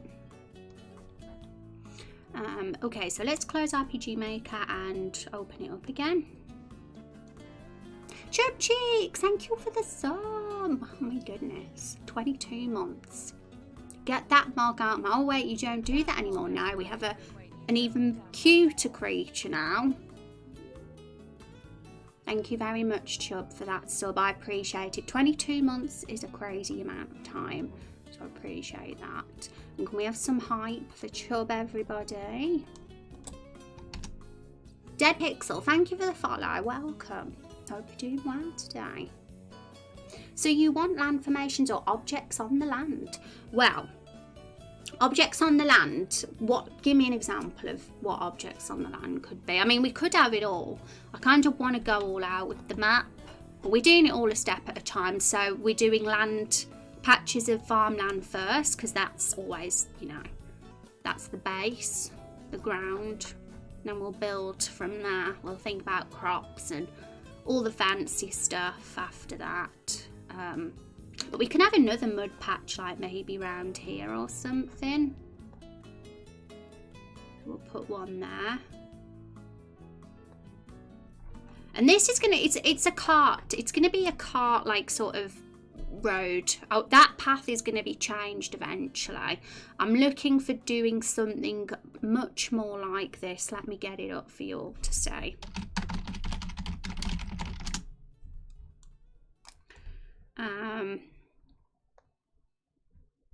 I'm trying to find a big enough image because they're all tiny images here.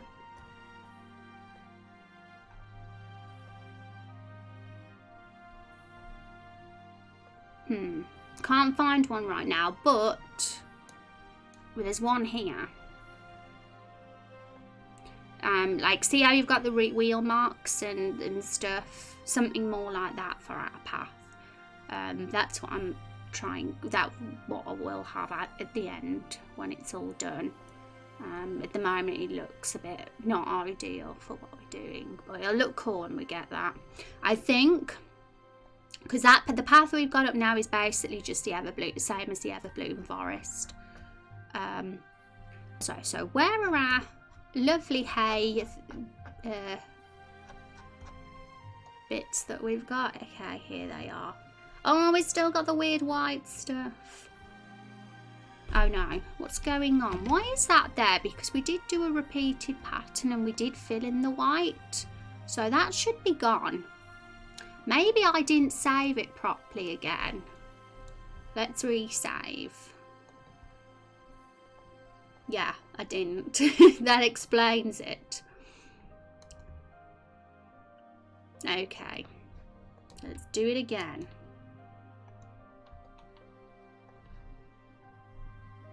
A scarecrow, yay! Scarecrow for sure. Fishing pond, small boat on the pond, maybe a cobblestone path. Okay, well, I'm going to take all your ideas, chat, that you give, because it'll help a bunch when we get to the next stage. Because once we've done all these patches, we'll be starting to think of adding interesting things to the scene. Because we don't want it to be basic and bare. I'm going to make this super pretty. We need a recurring thing that always appears in the background, that appears all over the world. Oh, like what? So would you like to sample my demo I made?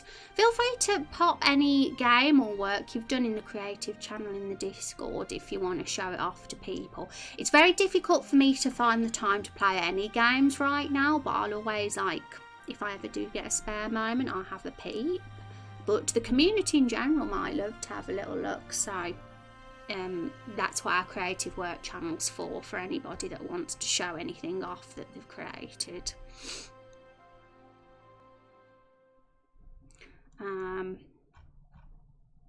Okay, so this should be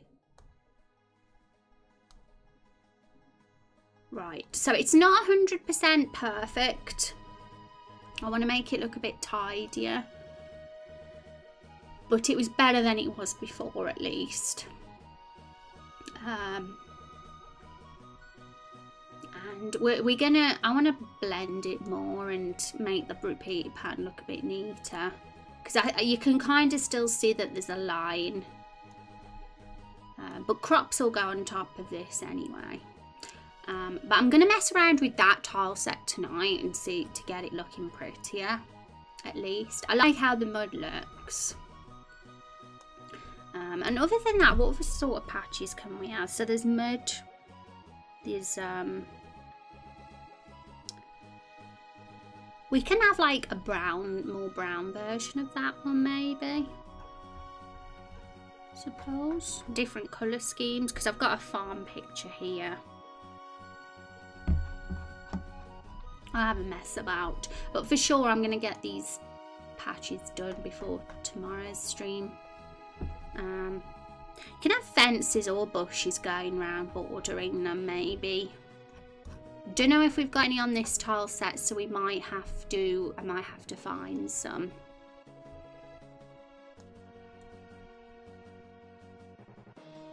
In fact, I think I like the look of this better, but I just have to get rid of the this, make it not, because this is a roof.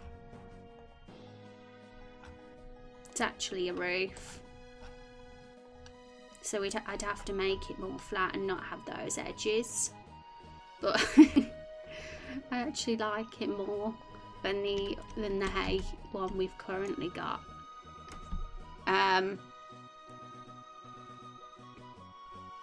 Like the cabbage dude in Avatar: The Last Airbender, if you ever saw that. There's no big reason, it just appears. Oh right, I never saw that enemy chub. But maybe, don't you think Carol the Barrel is our reoccurring thing that always appears? She kind of is, isn't she?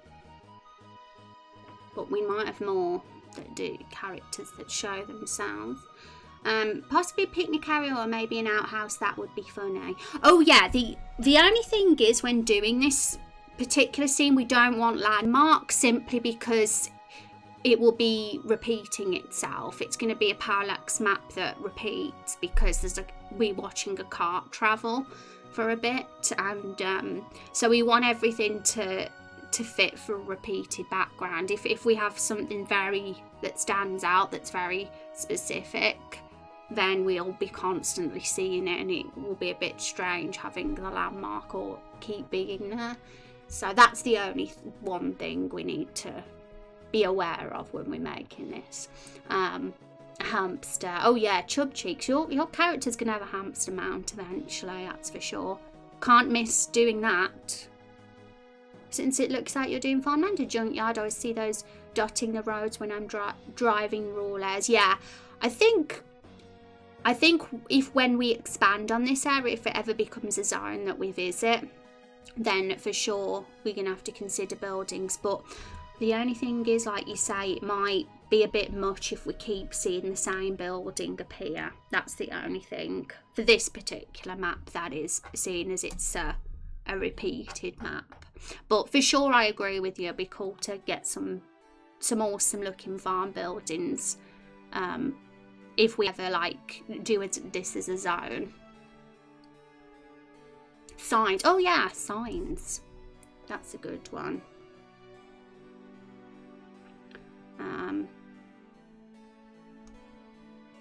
Right, let me copy some of those. Thank you for your ideas. That'll make tomorrow's stream easier because we've already got some ideas for what to add. But yeah, I'm tempted to use this one instead just because it's prettier, but make an edit to the edges.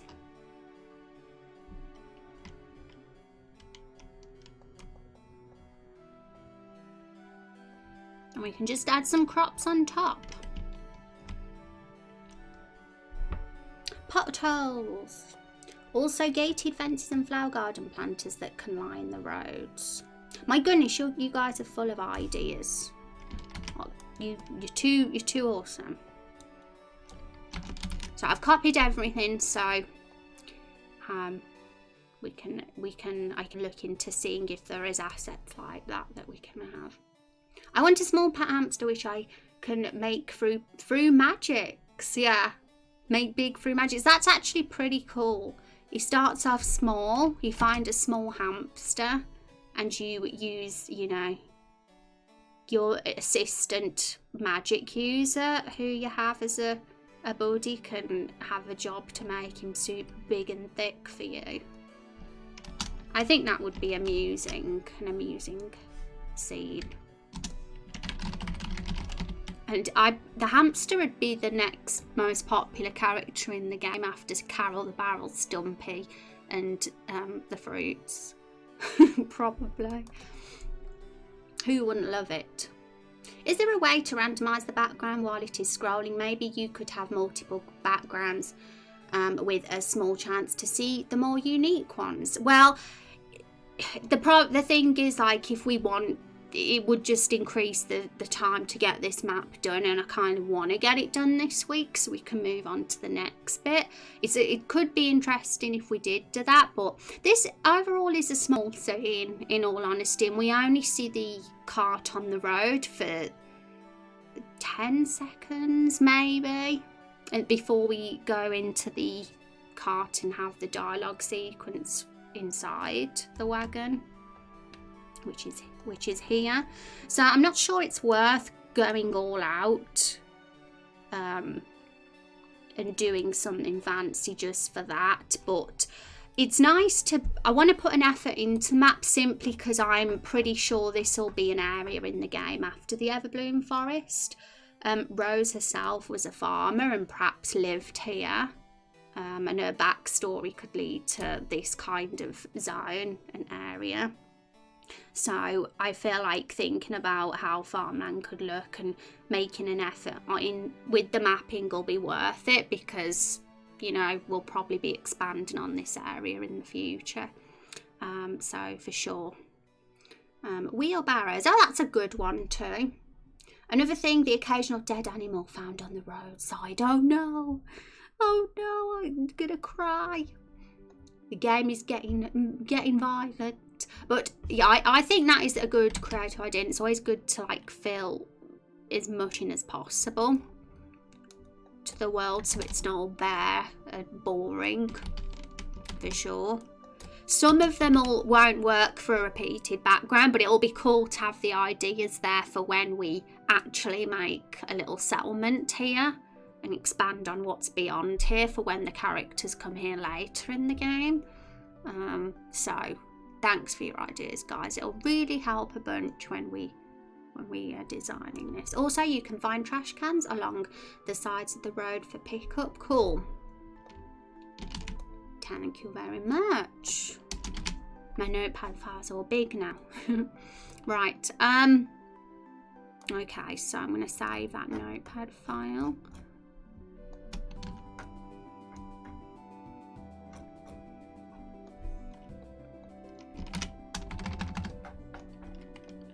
Okay, folks, so tonight before tomorrow's stream, I'm gonna try and get all these farmland patches done and complete, because I'm happy with the mud, but this will need an edit, and I might look into crops, putting some crops here too. So tomorrow it'll all be just about putting all these extra things in and really making the area just look more full and interesting. And we'll maybe work on the dirt path as well and begin the parallax mapping and adding all the extra things that we can't do with tile sets. And then once we're happy with how it looks outside, we'll see if we can, you know, just make the wagon a little bit better than it is. I mean, there's not much freedom with such a small wagon, you know, and especially because a lot of the tiles are filled with the barrels and I'll be moving a lot, but we can at least make the curtain match a bit more with how the wagon looks and pick some more fancy tiles maybe for the wood. Maybe put the odd object on one of the tiles too and just make it a bit prettier. And then once that's done, we basically, you know, we're coming towards the completion of this scene.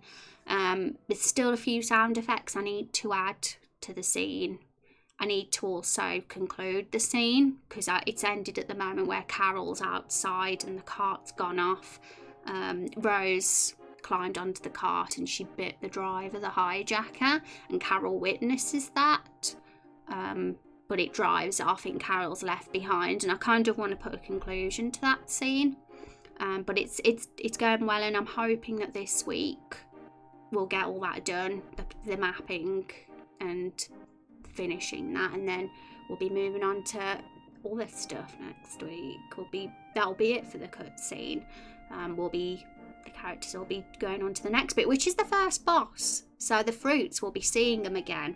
That is lemon, blueberry, apple, plum, and who's the other one? Tomato.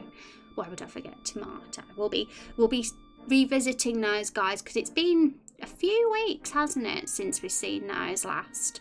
We was working on their battle with the paints, and we'll have the big painting phase in the battle. We need to revisit that and just finalise that first boss battle and work on that cutscene, and then main quest 2 will be done.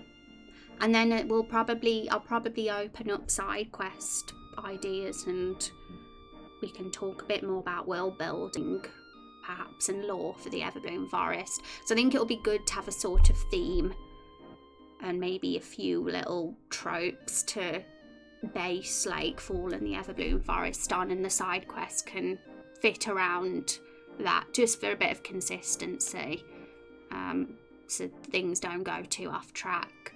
And yes, they will all be awesome side quests with no filler. All of them will be a blast and fun to play. That's the aim. So, but yes, we've still got a bit of work to do before we get to going back to Lakefall and adding side quests. So, I'm excited for tomorrow's stream. Folks, okay, so I might close things there, but I might see if there's anybody online that we can go and say hi to who would like to come for a raid. !raid. Thanks for your stream. You're welcome, Rex. Okay. So let's see who is on today.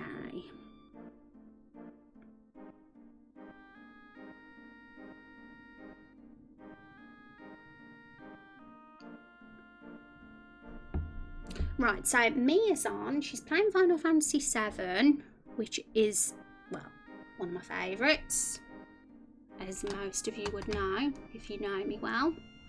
So, we'll go say hi to Mia. I'll go get a stream up.